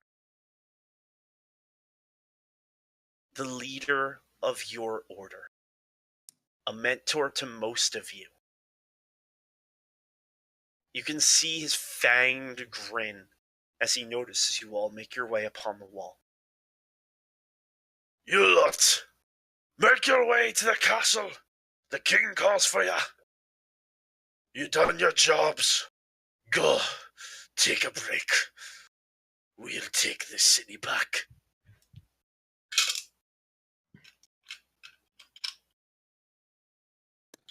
Without due Korth will just respect. give a quick thumbs up and find a way to scamper back down the other side of the wall.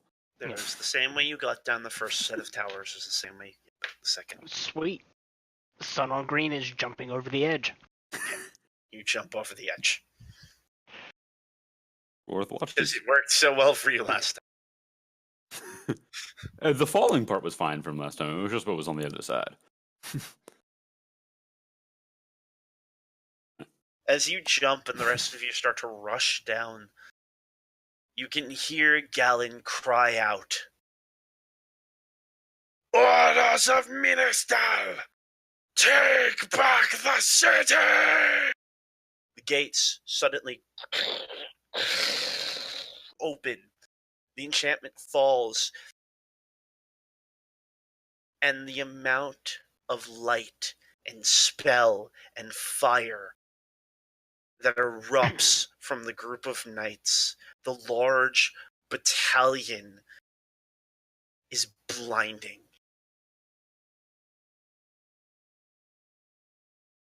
As you reach the bottom, you all regroup, you watch as all of the knights and all of the soldiers pour through the gate. And what you thought was an unstoppable horde of monsters is suddenly being cleaved down. Galen takes to the air, blowing fire down on the demons from his mouth, before swooping down and slicing one of their heads off in one clean stroke. Mounted warriors and fighters all charge on horseback, rushing down demons as they flood through the city streets.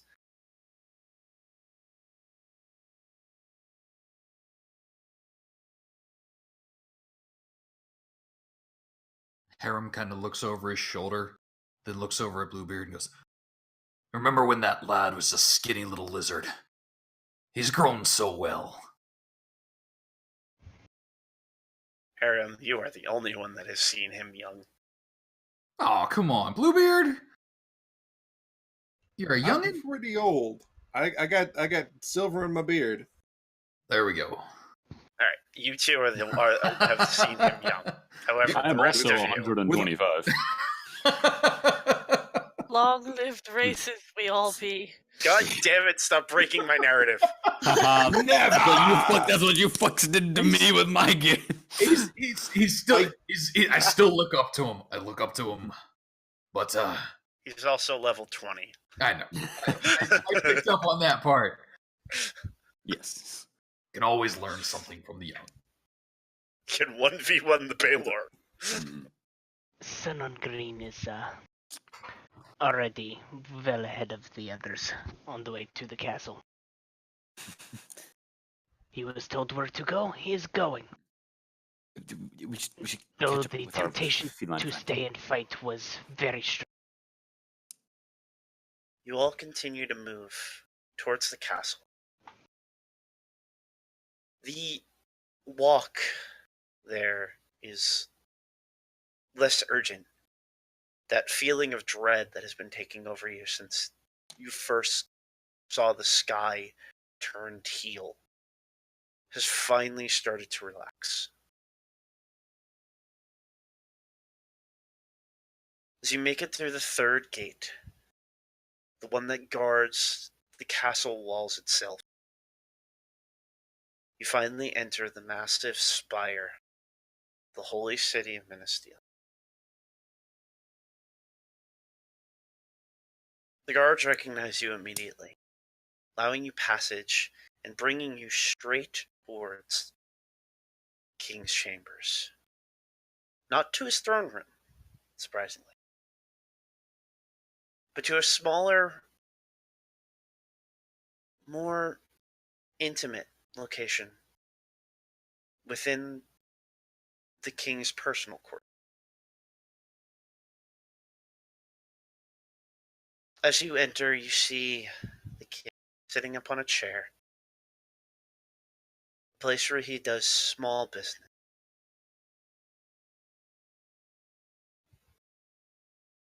Let's bring you to that map.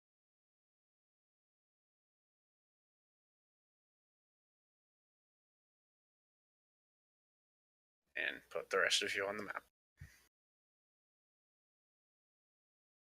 So Tiny cat. Tiny cat. Yes.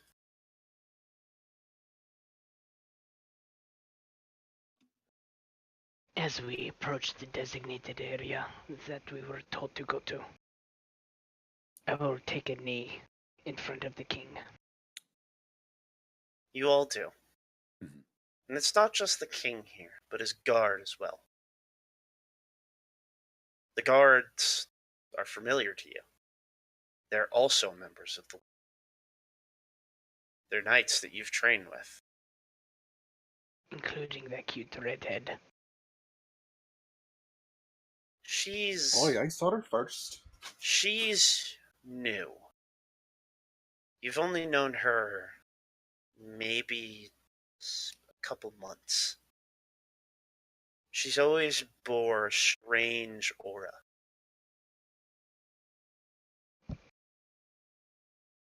She's standing close to a young girl, maybe 13 years at most. The king's half-elven daughter, Melina.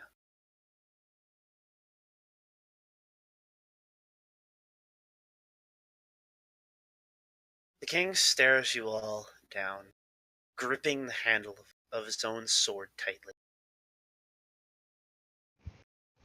You can see the sweat upon his brow as his eyes glance between the five of you,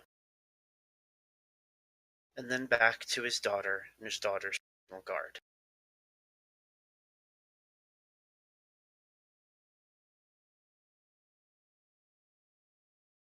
I have a job for all of you. You can hear the shakiness in his voice. You can hear his fear. It shall be done.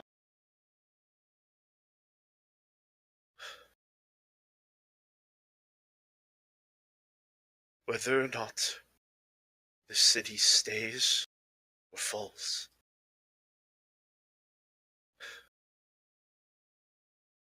hinges on too many uncertainties.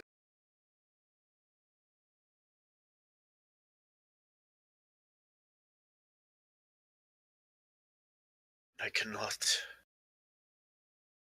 allow those uncertainties to dictate the safety of the world.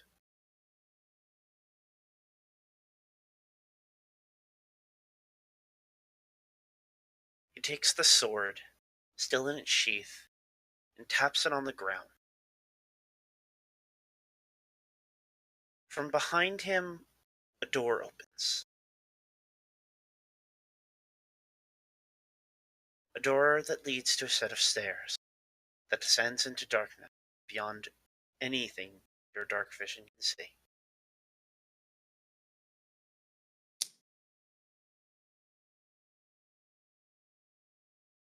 You five, take my daughter and escort her to the Dwarven Kingdom, the south.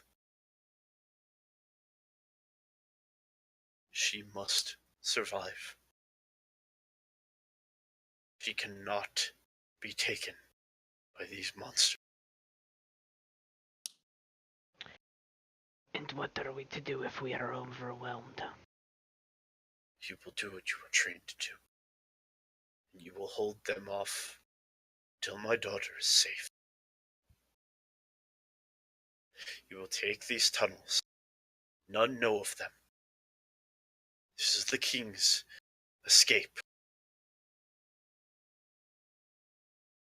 You will get my daughter. She must survive.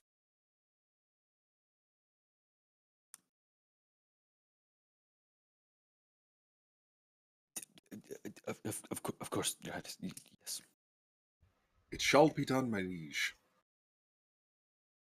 Aye.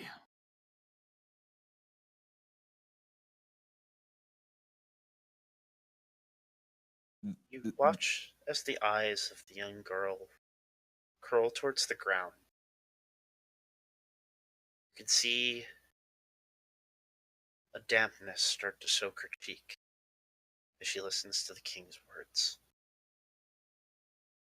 Though, I do have to ask, my liege. Once we have her safely delivered, what are we supposed to do? Are we to remain as her retainers or return here?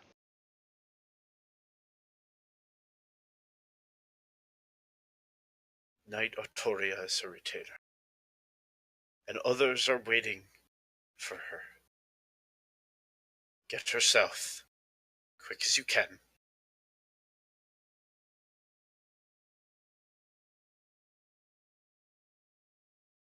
Then come back and see if there's anything left of Ministel.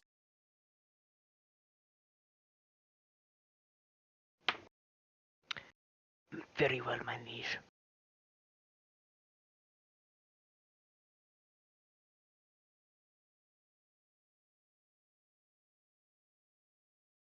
Well, what are you waiting for?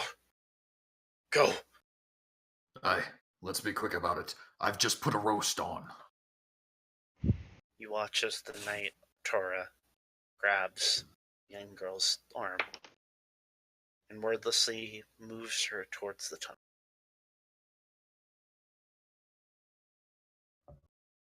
And the rest Onward of you then, follow. shall we? Of course. I am not far behind her retainer and the princess.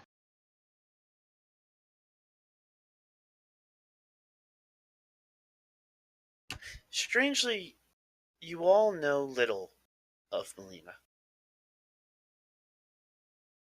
Despite being the order that protects the king and kingdom, you know very little of the king's daughter.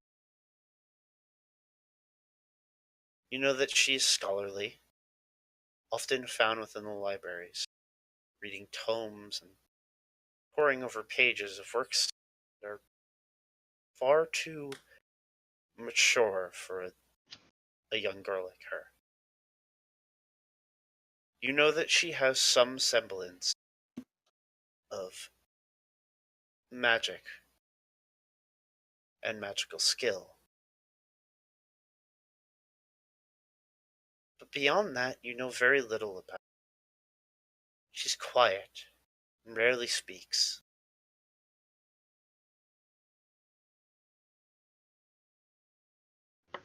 And often when guests come to the kingdom, she is asked to leave, that no one would see her. So it is strange to you all that the king's daughter, and the king has more than this one child, that this unknown quantity would be the one that he wants you to get out of the city.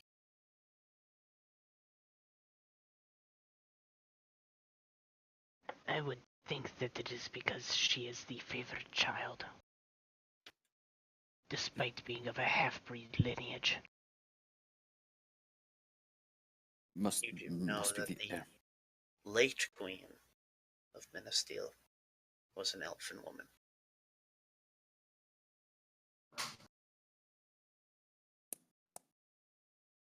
Most people disapprove of half-breeds.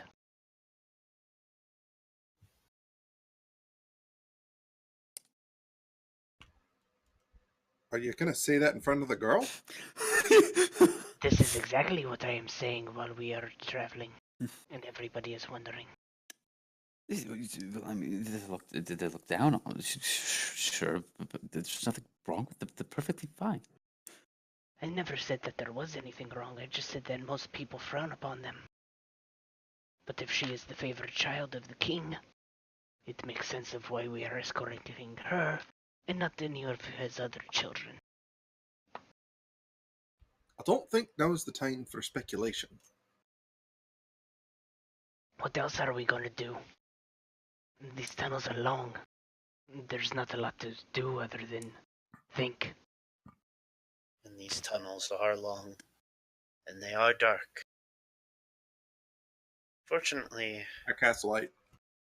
No need. Fortunately, there is now a light source, making your dark vision a moot point. So here's the fun fact: our maces of displacement emit light for Oh 40 yeah, that's feet. right. 20 bright, 20 dim. So since we have two of them, That's a whole lot of light. It's just Yes. really, really bright It's and just- only sort of dim for 40 feet. Really, And you also cast light. really bright. and I pull out my other weapon, which just appears to be a hilt on my waistband, and it flares up into a sunblade. It's just light. all light. You guys Yes. are just packing all the light sources. Does anybody not have dark vision? I don't think I do. And Halfling? Tabaxi does not either. Halfling does not. Tabaxi. Casting It's fine. You literally came with all the torches. Just all. Certainly fucking did. Every fucking torch. It's okay. We weren't sneaking anyway. Crunk, crunk, crunk, crunk, crunk, crunk, crunk. Clunk, clunk, clunk. As you walk through these tunnels, at one point, after nearly an hour of walking, it opens up into a massive cavern, a large dome, nearly 60 feet upwards at its very apex. The dome is empty. There's a straight walk across the room. However, at the other side is a gate. A stone gate. With a depiction of something that you all have only heard about in legend. Because I doubt any of you are over the age of 374. Correct. Okay. Be glad Oh, none did of I us say are elves. 125? I meant 629. Be thankful What none are of you us are talking playing. about? Dwarf, dwarf, dwarf, dwarf, dwarf, dwarf. This dwarf. Just adding hit 600. points. We're good. Just adding hit points. Dwarf, dwarf, dwarf, dwarf. And we'll just You take them see- away. No. You See. see a depiction of a large, scaled and winged beast.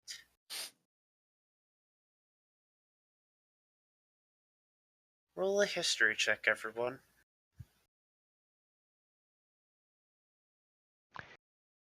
I know nothing of this dragon. I'm a nerd. Nerd alert. Fucking nat 20. Proficient in history. Yeah, and in fact, you are the only one that has any semblance of what this creature might be. This is a depiction of a dragon.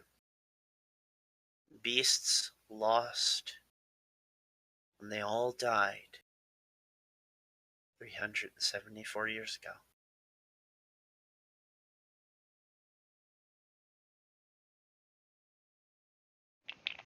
Well, I hope we don't run into one of those things. It looks pretty fearsome. They're all dead. We can't find one. It's a dragon. What is a dragon? What was the name of the dragonborn? Zach. Godric? Daravash Gellin. This is what Galen rides, the wyvern. Dragons are their ancestors, much bigger. Some of the strongest creatures in this plane. And you say that they are all dead. Yes, hundreds of years ago, they all mysteriously died out. I somehow doubt that they are all dead if they are supposedly the strongest creatures. Some of, and only this plane.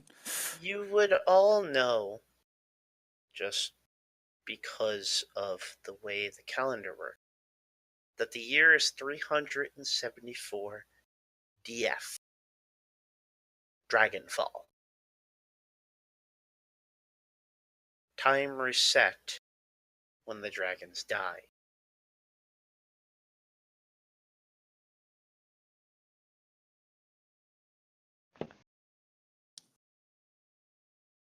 So they dead. As far as we know. Yes, Well, like you said, as far as we know. it's a very impressive art, but we must keep moving. We must protect the princess. Oh, did you stop to talk? Because I was still moving. Oh, okay. You hit the wall. Oh.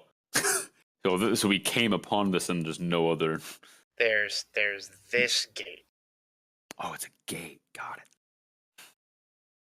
quick look around. Is there a trigger mechanism of some sort, a button in the wall? Investigation check. With pleasure. I will help him on this. Well, if I get the aid, it is a 19. You don't find any buttons, any switches, any triggers. You find is a handprint in the wall. Small. Child-sized.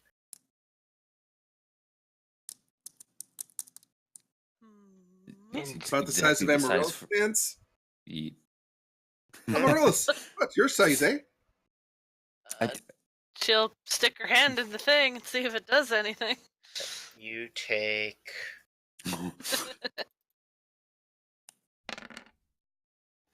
5 points of cold damage as soon as you touch that handprint, the palm of your hand freezes.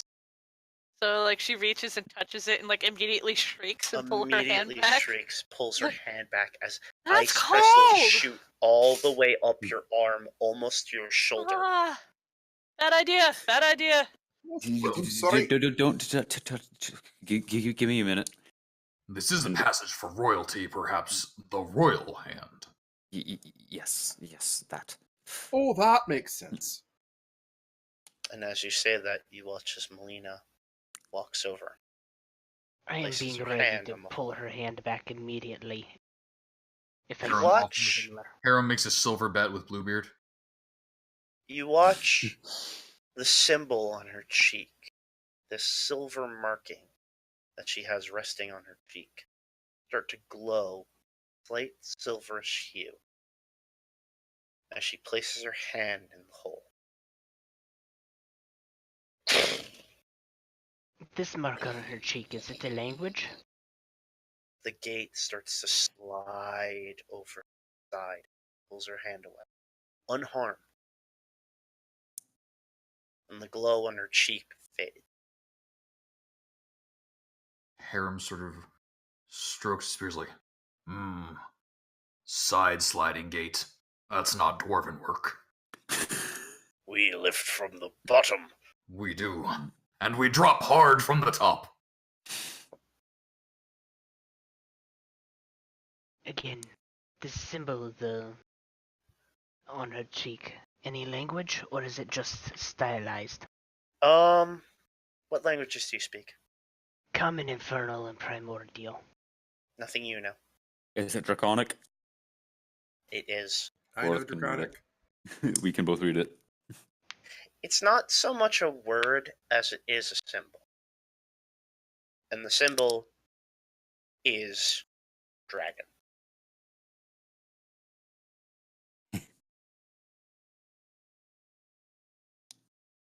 Did the king bear any similar symbol? No. Interesting. Perhaps that's why she's so important.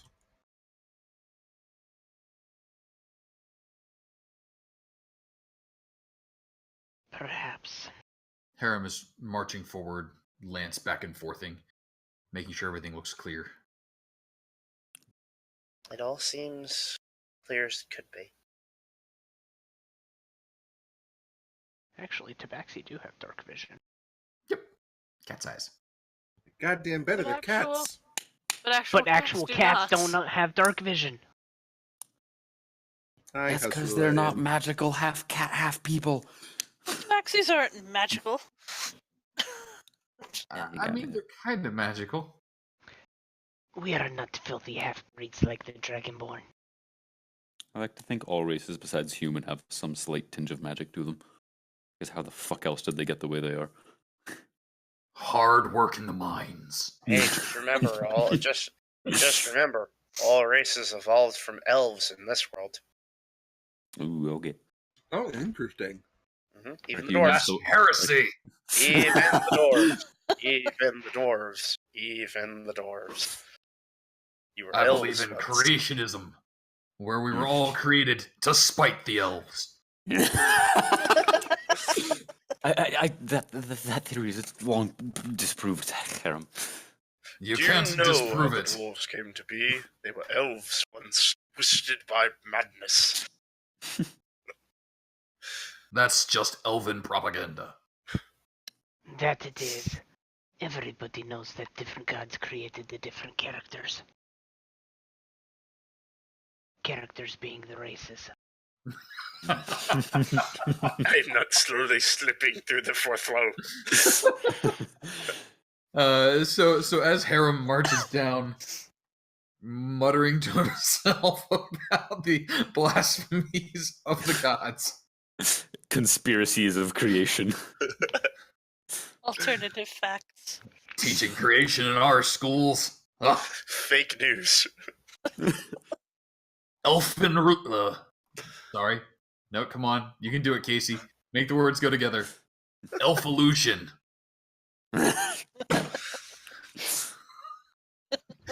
It just did not work the first time I tried to say it. Not at all. You really tried to push it out, too. I was just, go! Consonants and vowels. I've only got 2 options. It's like, no, we're coming up with a third. Going to make noises that the human mind cannot produce. We're slipping into old gods territory, everyone. Whoa, this fast? Do you smell Ithalid? Hey, you're level No, 10. but I It's smell time. dwarf. Okay, back into character. Yeah. As you walk forward, you start to see a light at the end of the tunnel. You're all dead.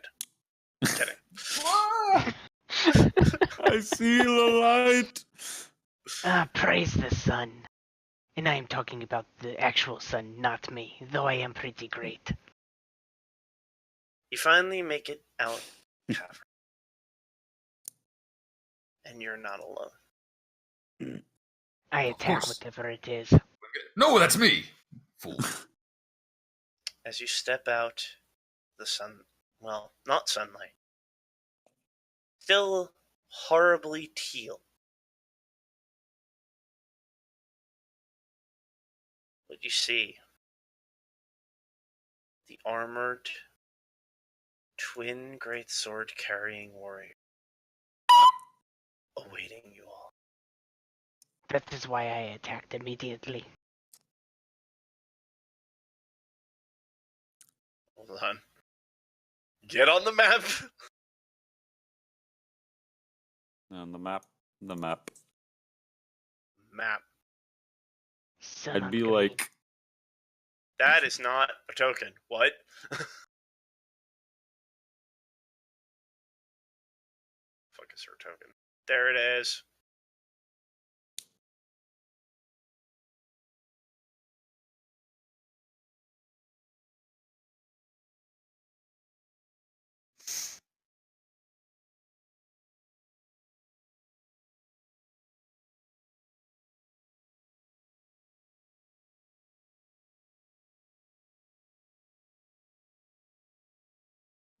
Everyone control their token.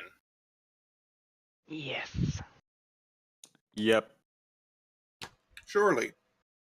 I am me. So let's roll initiative. Well, here I go killing again. Here I go Yes. again on this road. I can't take my old initiative Killing again. everything as I go. I feel like I hit the button, but it didn't do anything. There we go. Good.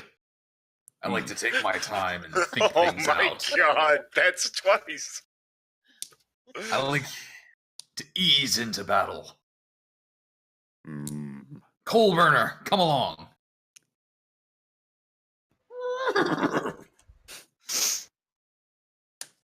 See Colburner come running from the city, smashing through every demon in its way. Oh, that's a nat 20. Oh, that's not so good.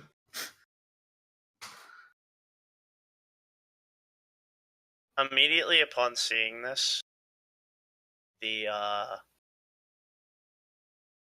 other knight with you just takes off running, pulling Melina away.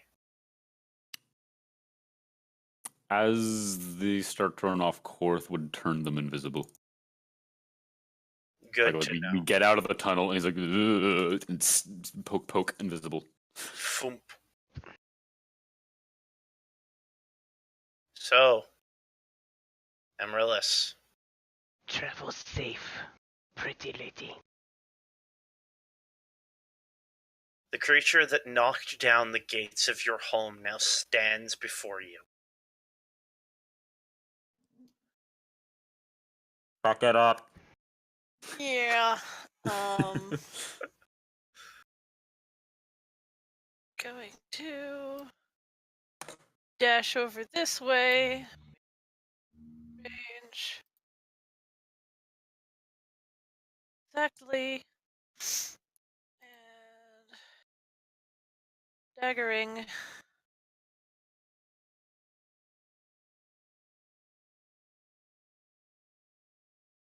$21 hit. Both hit. Ignore the sneak attacks.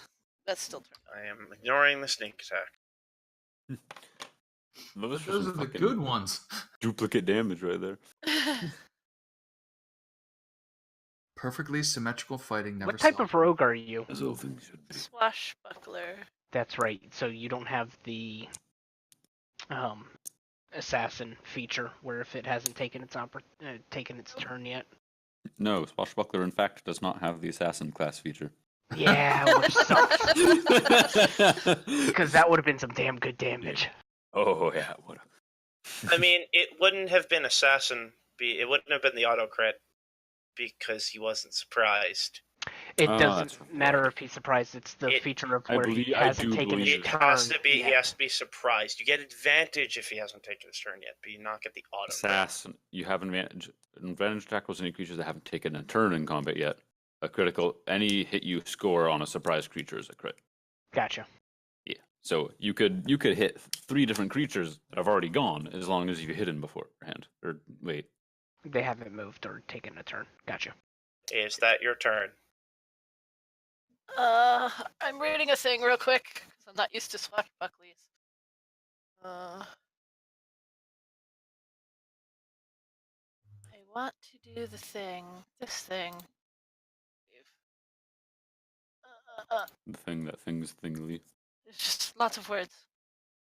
Oh dear. It has disadvantage to attack targets other than me. Can't make. So be persuasive. Yes. This.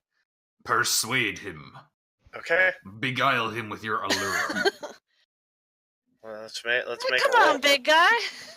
I'm So not let's make that it- let's hard make to a read, roll. am I? Huh? Roll. Yes. Charisma persuasion check. And is this an action you can do? Yeah, it's an action, so you can't use that this Okay. turn. So next one. Is that all you're going to do? Yeah. Okay. She'll be yapping at him the whole time, getting his attention. Now is Then I'll roll for the next one. the Demon Knights. Yeah, I think you fucking got his attention already. Yeah.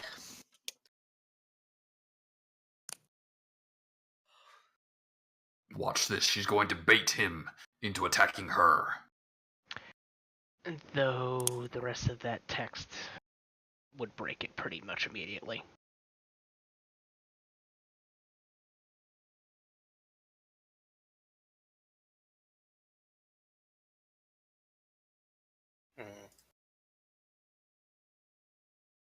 Nope. You guys are out of range. She moved up. So he's going to make 3 greatsword attacks at you. Yikes.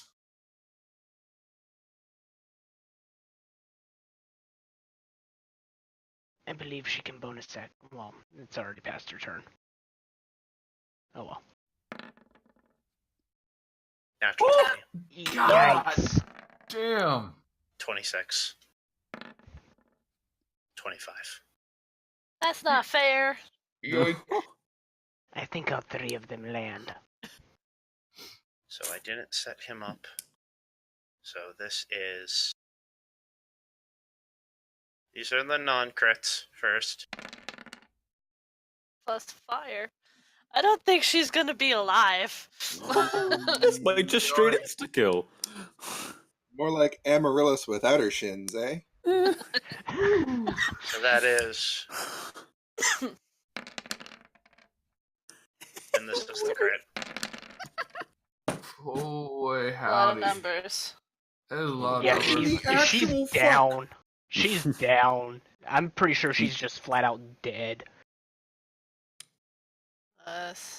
Quick math.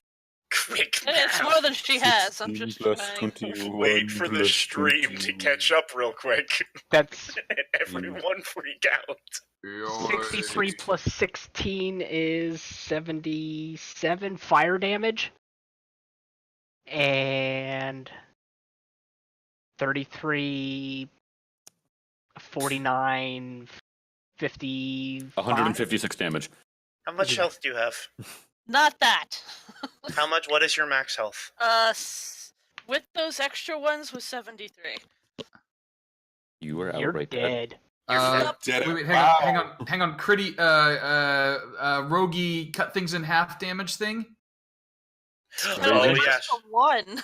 she can cut the crit in half. Yeah, I would think the crit though is the big one.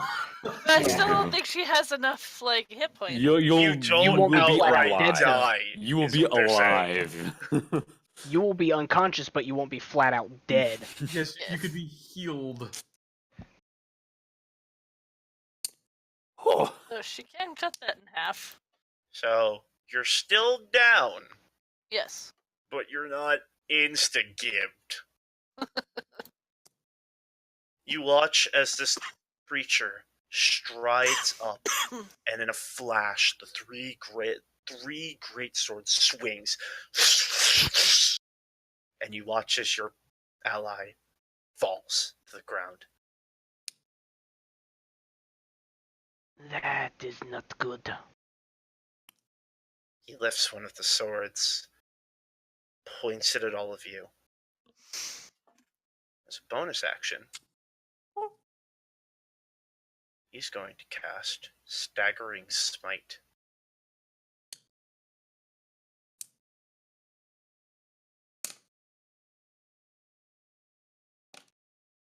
You watch as the weapon starts to glow the same teal-green energy as God.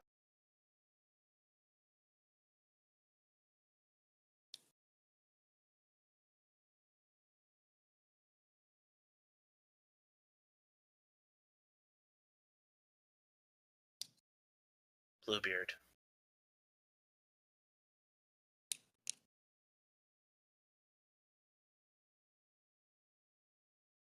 I'm thinking.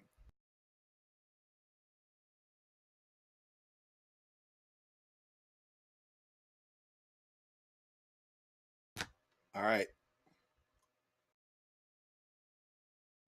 Bluebeard is going to take a couple of steps up.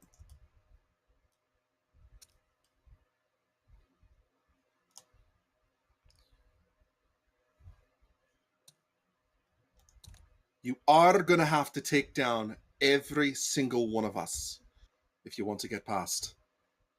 And I'm betting you do. Let's see how well you fare when you can't move. Ooh. Get him. What's your DC? It's 15. Come on. He has load 'em. He has magical resistance. He gets So he has advantage on the attack or the saving throw.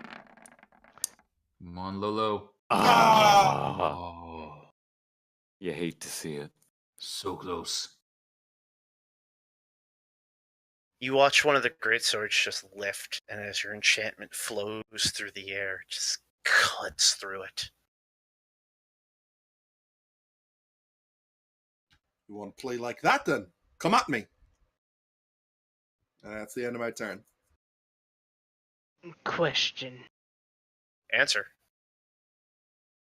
During this travel, would it have taken over an hour? Yes.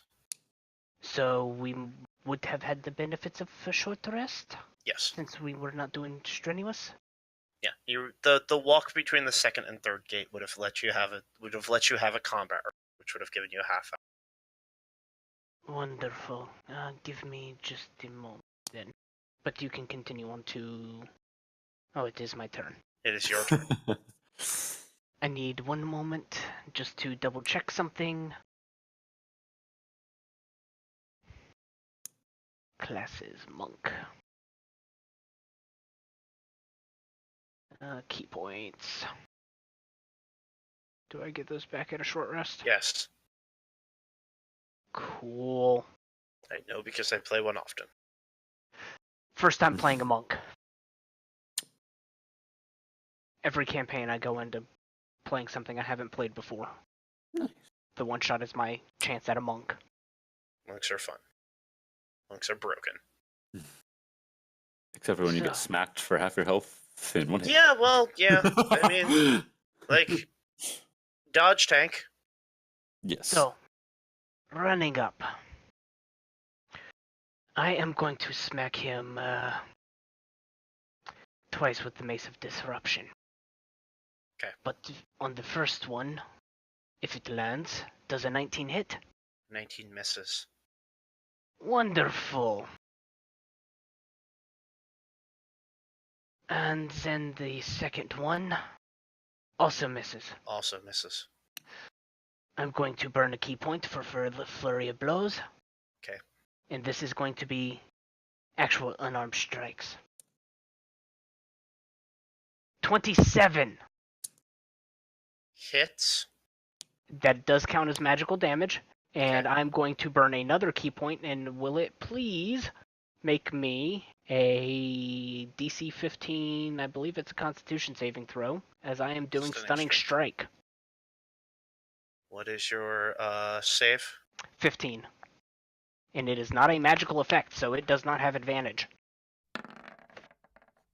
No, it is stunned. Ooh. Good.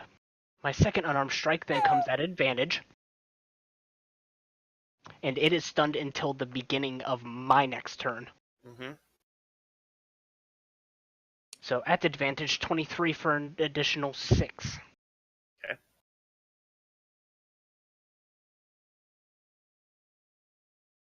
Gorith. Gareth!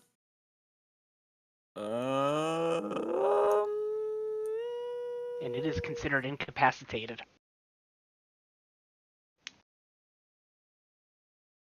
Okie dokie. I'm gonna run way up here. Try not to smack into any potentially invisible people. And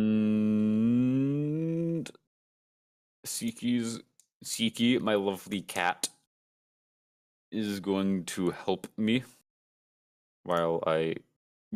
For that bonus action, I'm gonna cast Lightning Arrow again because it only lasts 1 minute. Gonna cast Lightning Arrow and then shoot him.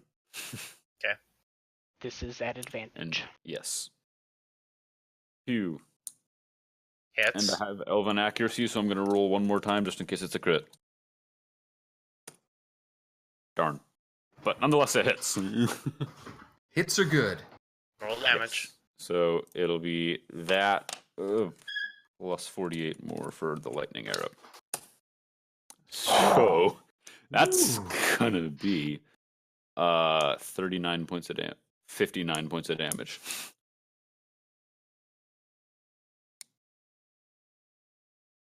The extra 23 is also lightning damage, by the way. And Okay. all of it is magical.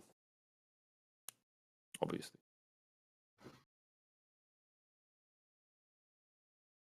Is that the end of your turn? Movement, bonus action, action. Harum. Harum! Rushes forward on his mighty steed. He casts an aura of vitality and restores 2d6 hit points to the squishy little halfling. Okay. Amaryllis, you suddenly wake up coughing. You feel like 3 greatswords went through your chest.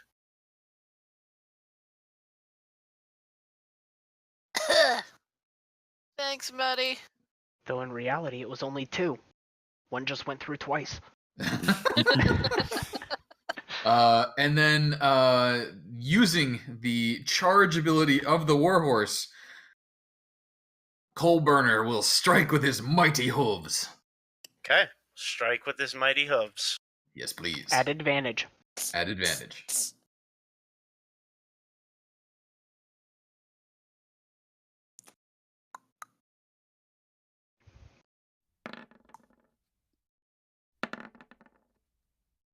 Those will miss. What? Well done, Coalburner. Keep him distracted. Give me just one moment. Conditions incapacitated. Incapacitated just can't take actions or reactions. Right, it's not It an is- automatic crit against it. No, that's paralyzed. Yeah. Okay. Mhm. Nope. Which is Coalburner what was just I would have done if I had succeeded on Hold Monster. That's okay. truth. Yeah, but do you have another spell slot for that level? Yes, but that's not what I'm going to use it on. Okay. And that is it for me. That is action for the Aura of Vitality, bonus action to heal, and then movement and a charge from the mount. Amaryllis, it's your turn. Going to stand up. Bonus action disengage and scoot back 10 feet. That's as far as she can get. And I keep daggering because they're the magic weapons. Dagger away. Those are good daggers. They are at advantage. So 25 hits. Roll, please. 14 misses. Sneak attack Hey! applies. I am a halfling. I could re-roll that one, or is that just Not not on on damage? not on. or It's just, just d20 rolls. Okay. Luck. You could re-roll the 11 though, because that's a 1. Is it? Yeah. It Yeah. is. Oh wow. Big money, big money, big Come money. on. Come on, you can do it. Do it. Yeah! That hits. Roll damage. Good eyes. Or sneak attack. Sorry, when you said that no, she couldn't roll the 1, I'm like, why not? I see a 1. I forget that like I'm level 10 and am like rolling at really high to hits. Yep. And it wasn't Gets red. him. So Is that your turn? that is my turn currently because I had to stand up. Okay. Make it much further away. It does nothing. Mm, It can't take actions or reactions. you watch as it turns and faces you.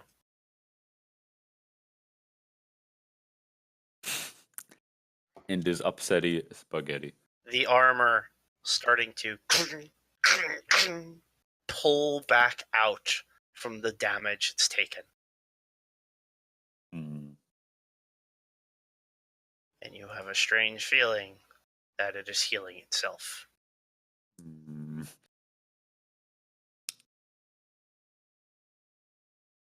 Excellent. We can hit it more. Enthusiasm. Dwarf.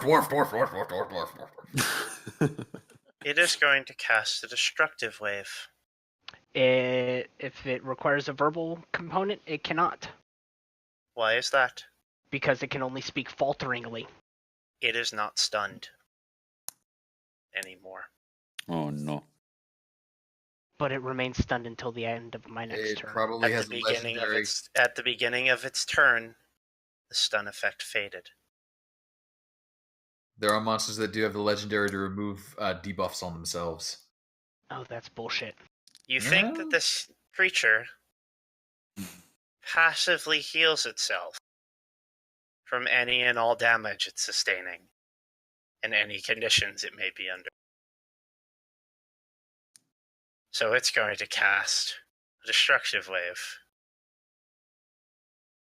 Also, I need to roll my hit die for the short rest. Healing hates you. Wow. There we go. Let's see, that's 12. I should do that too. Why are your hit dice D4s? That's a good question. That is actually a good question. Why the hell are they D4s? That's a You roll may 20 want- bug that's been happening. Yep. You It may also want to does- fix that. Also, I also need does- everyone to make a dexterity saving throw, please. Okay, so I'm ignoring those D4s. Give me just one moment. Okay. Brings me up to 63, 67. Okay, I'm back up to full. Everyone gets a +2 if they're within 10 feet of me on that dex save. Is. That does not apply to me. That does not, That is unfortunately. okay. Lies to me. Dexterity saving throw. Yes. I take no damage. 13. Happy you're Oh. down. You take half Yep. damage. Yeah, but half of Yeah. a lot. Yeah. Oh, You take half. I take half of half. Bensar, you take full. Oh, yeah, I do take full, don't I? You take half. For you are near me, and I am anti-magic. Ooh. Wait, what? You are near me, and I am anti-magic. Yeah, but it's meta. What are you doing? It gives you resistance, which halves the damage. Oh, right. You succeeded the save. No, I failed to save. No, you failed the save, so you take half damage. If you had succeeded, you would have taken quarter damage from it. And since I have evasion, I take no damage.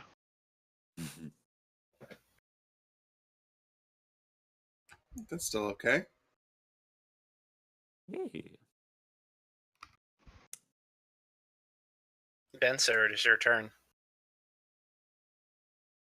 All right, I am going to slide up into that space. For that sweet, sweet advantage.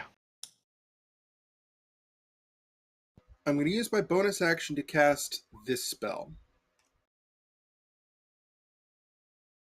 Ooh. on my Mace of Disruption and attack with it.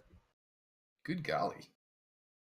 21 hits. Come on, That 21. would, he's going to use this reaction to parry. He gains +6 to his AC. Dick. Oh. Now, is that only for that attack, or? Nope. Okay. I don't have extra attacks, so that's my turn. Clark. How to cleric? What? That's the one thing that always gets me. Clerics don't have multi-attack. We don't get multi-attack, but we do extra damage on our attacks. Mhm. Like I get an extra D8 on my weapon attack. Gotcha. They're also full casters. We are also full casters. I'm a full caster in plate armor with a shield. Yeah, they don't need extra advantages. Dwarf. Clerics are pretty fucking I'm not solid here to buddies. dish out damage, even though I am trying to. I'm here to keep it from getting to other people. Oh, sorry, that only lasts, the parry only lasts for one attack. Oh, cool. Yes. Hoorah. Soften him up for me. There's a reason I was asking. Because you're about to hit him with like That's my turn. 7 attacks. Is that the end of your turn? Yes, it is. Okay. I have advantage on the attacks due to flanking. Mm-hmm. So I'm going to start off with the Mace of Disruption. 29 Yes. for 14 plus 11, 25. Yes. And I'm going to burn a key point for another stunning strike. So please, con save. At normal. Nope. Okay. Going to smack him again. Hit him again. 22. Hits. great. Another 13 damage. Going to burn another key point to reattempt Stunning Strike. Okay. So another con save, please. Fails. Wahoo! Wonderful. The lad's stunned. And... You know? Bonus action. One moment. I am debating. Debating.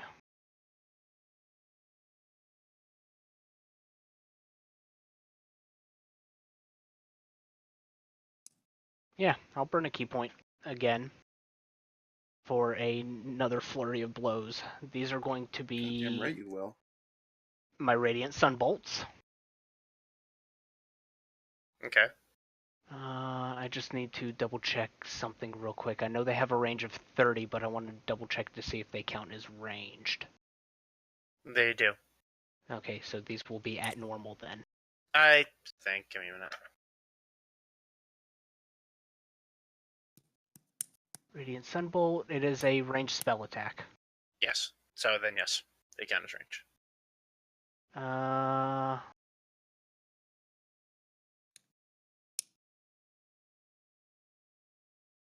His reaction is burned. You could take a step away and then fire them. Actually, yes, I will do that.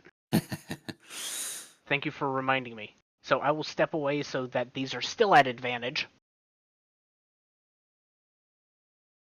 26 for 7 Radiant. Hits. 28 for 10 Radiant. Hits. And I am going to move back in. And that's bonus action, so I'm not going to do that since I've already used my bonus action. I'm trying to see if I have anything else.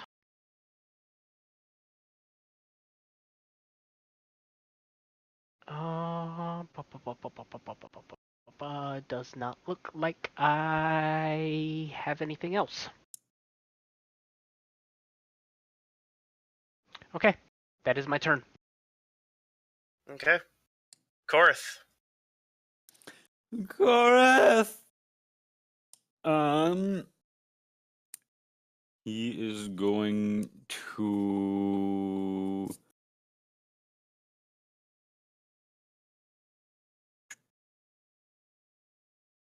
run to there. Wait, was that the right spot? Yeah, cool. He's gonna run there in his slow trek towards Amaryllis. He's going to bonus action to reload his thunder cannon, and he's gonna fire. Fire away. At advantage. Kapow. And maybe a crit. No. Roll 22. damage. Fuck yeah.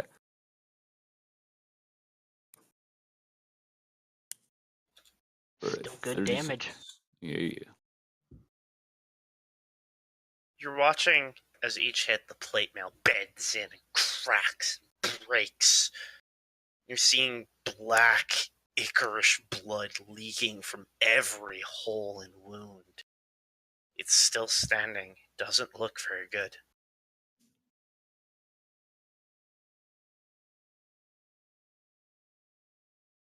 Hiram. Hiram will activate his Aura of Vitality, once more healing for 2d6 on the little squishy halfling. 9 points of damage healed. And then Coal Burner gets up a big head of steam. You have to swing a little wider there, buddy. What are you doing? Come out back here. Back over here. Down here. And kaboom! Okay. Hiram makes an attack 2 with his lance, and the warhorse tries to charge once more. Okay. 1, 2, Hits. Hits. and then the warhorse. Warhorse Oh. misses. However, So close, buddy. As you drive your lance in, you pierce all the way through this creature's helmet, coming out the other side. You watch as more of that teal energy begins to... and you hear cracking, breaking, and all of a sudden the armor splinters and pulls away and falls to ground in pieces. You see bits of flesh and blood and bone pour out of it. It all slows onto the ground and starts to smoke and fizzle and burn.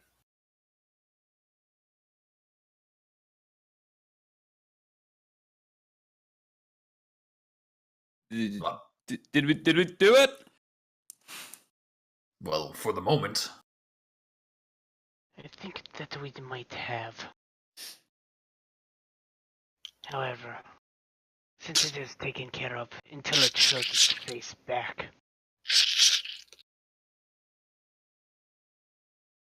You hear something echoing from the trees.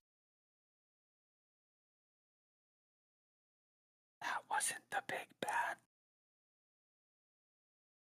Harem uses the next Was few it? seconds to start using the last of his aura of vitality to heal the halfling for whatever time we have. And I will reload. Yeah, your aura vitality lasts for up to 10 rounds. Yep. So I've got You've already 8 more to used go. 2. Yep. You watch as just where you killed this demonic knight, the air splits.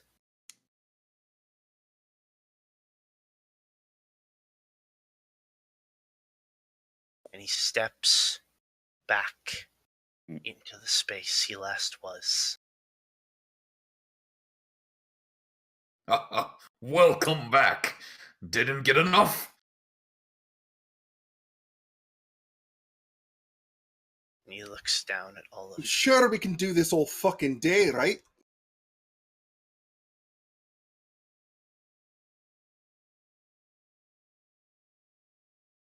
And he raises his blades. And he begins swinging.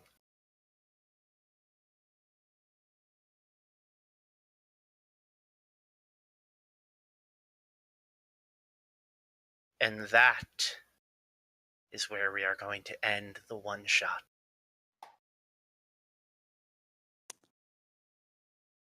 As the brave knights realize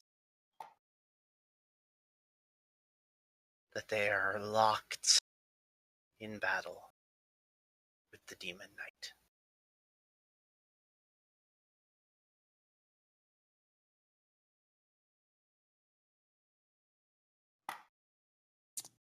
Welcome to your hell, fighting us endlessly.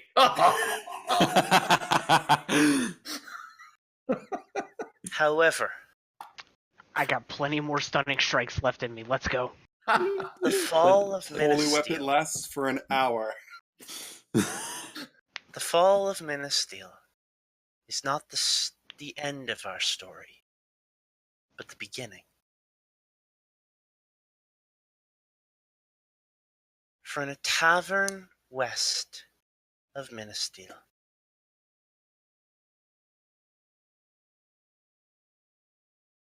in a small town known as Ar, 5 fates are about to intertwine.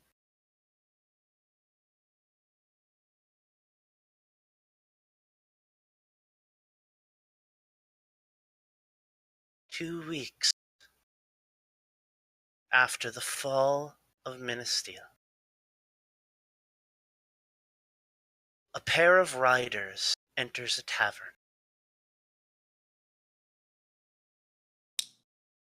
The horse they rode in on is exhausted and thin and barely fed, and the two that were upon it look equally as beaten and road-torn.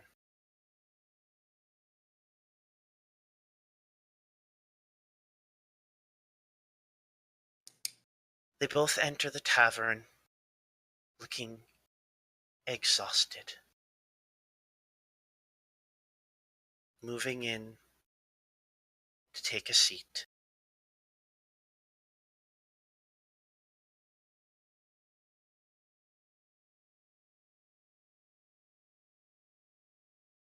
Welcome to the start of the campaign in the world of Uilea.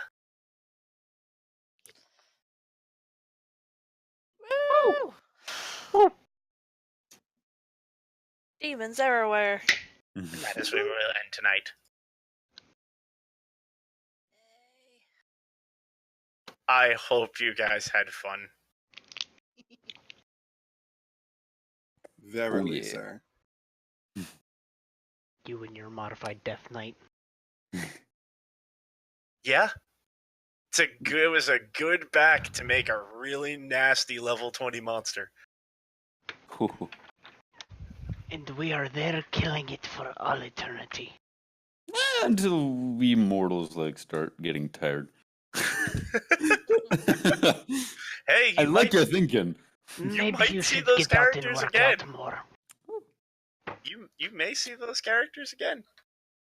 If things looked if things had looked bleak by the end of one of those turns, Korth was ready to just throw his cat, be like, "Go, live on without me." See, here's the thing. If things were starting to look bleak, I would have burned multiple key points in order to stun it again and tell everybody else to run. Very Self-set. true. Korth would have ran. That may happen. You don't Yeah. know. Basically, We will see. I will talk to you guys about that We are at no some longer point. those characters for now. basically be like, What do you, Listen, we are we going to delayed come back it. to that. We are going to go, what did your characters do? basically, if it ended up getting bleak, stun it, tell everybody, we have but enough time. Flee. We will meet back up somewhere else. Do not worry, viewers. That is not the end of that story, by any means. We will go back to that, and we will see the conclusion. Oh yeah. I am super excited for this campaign. Mhm.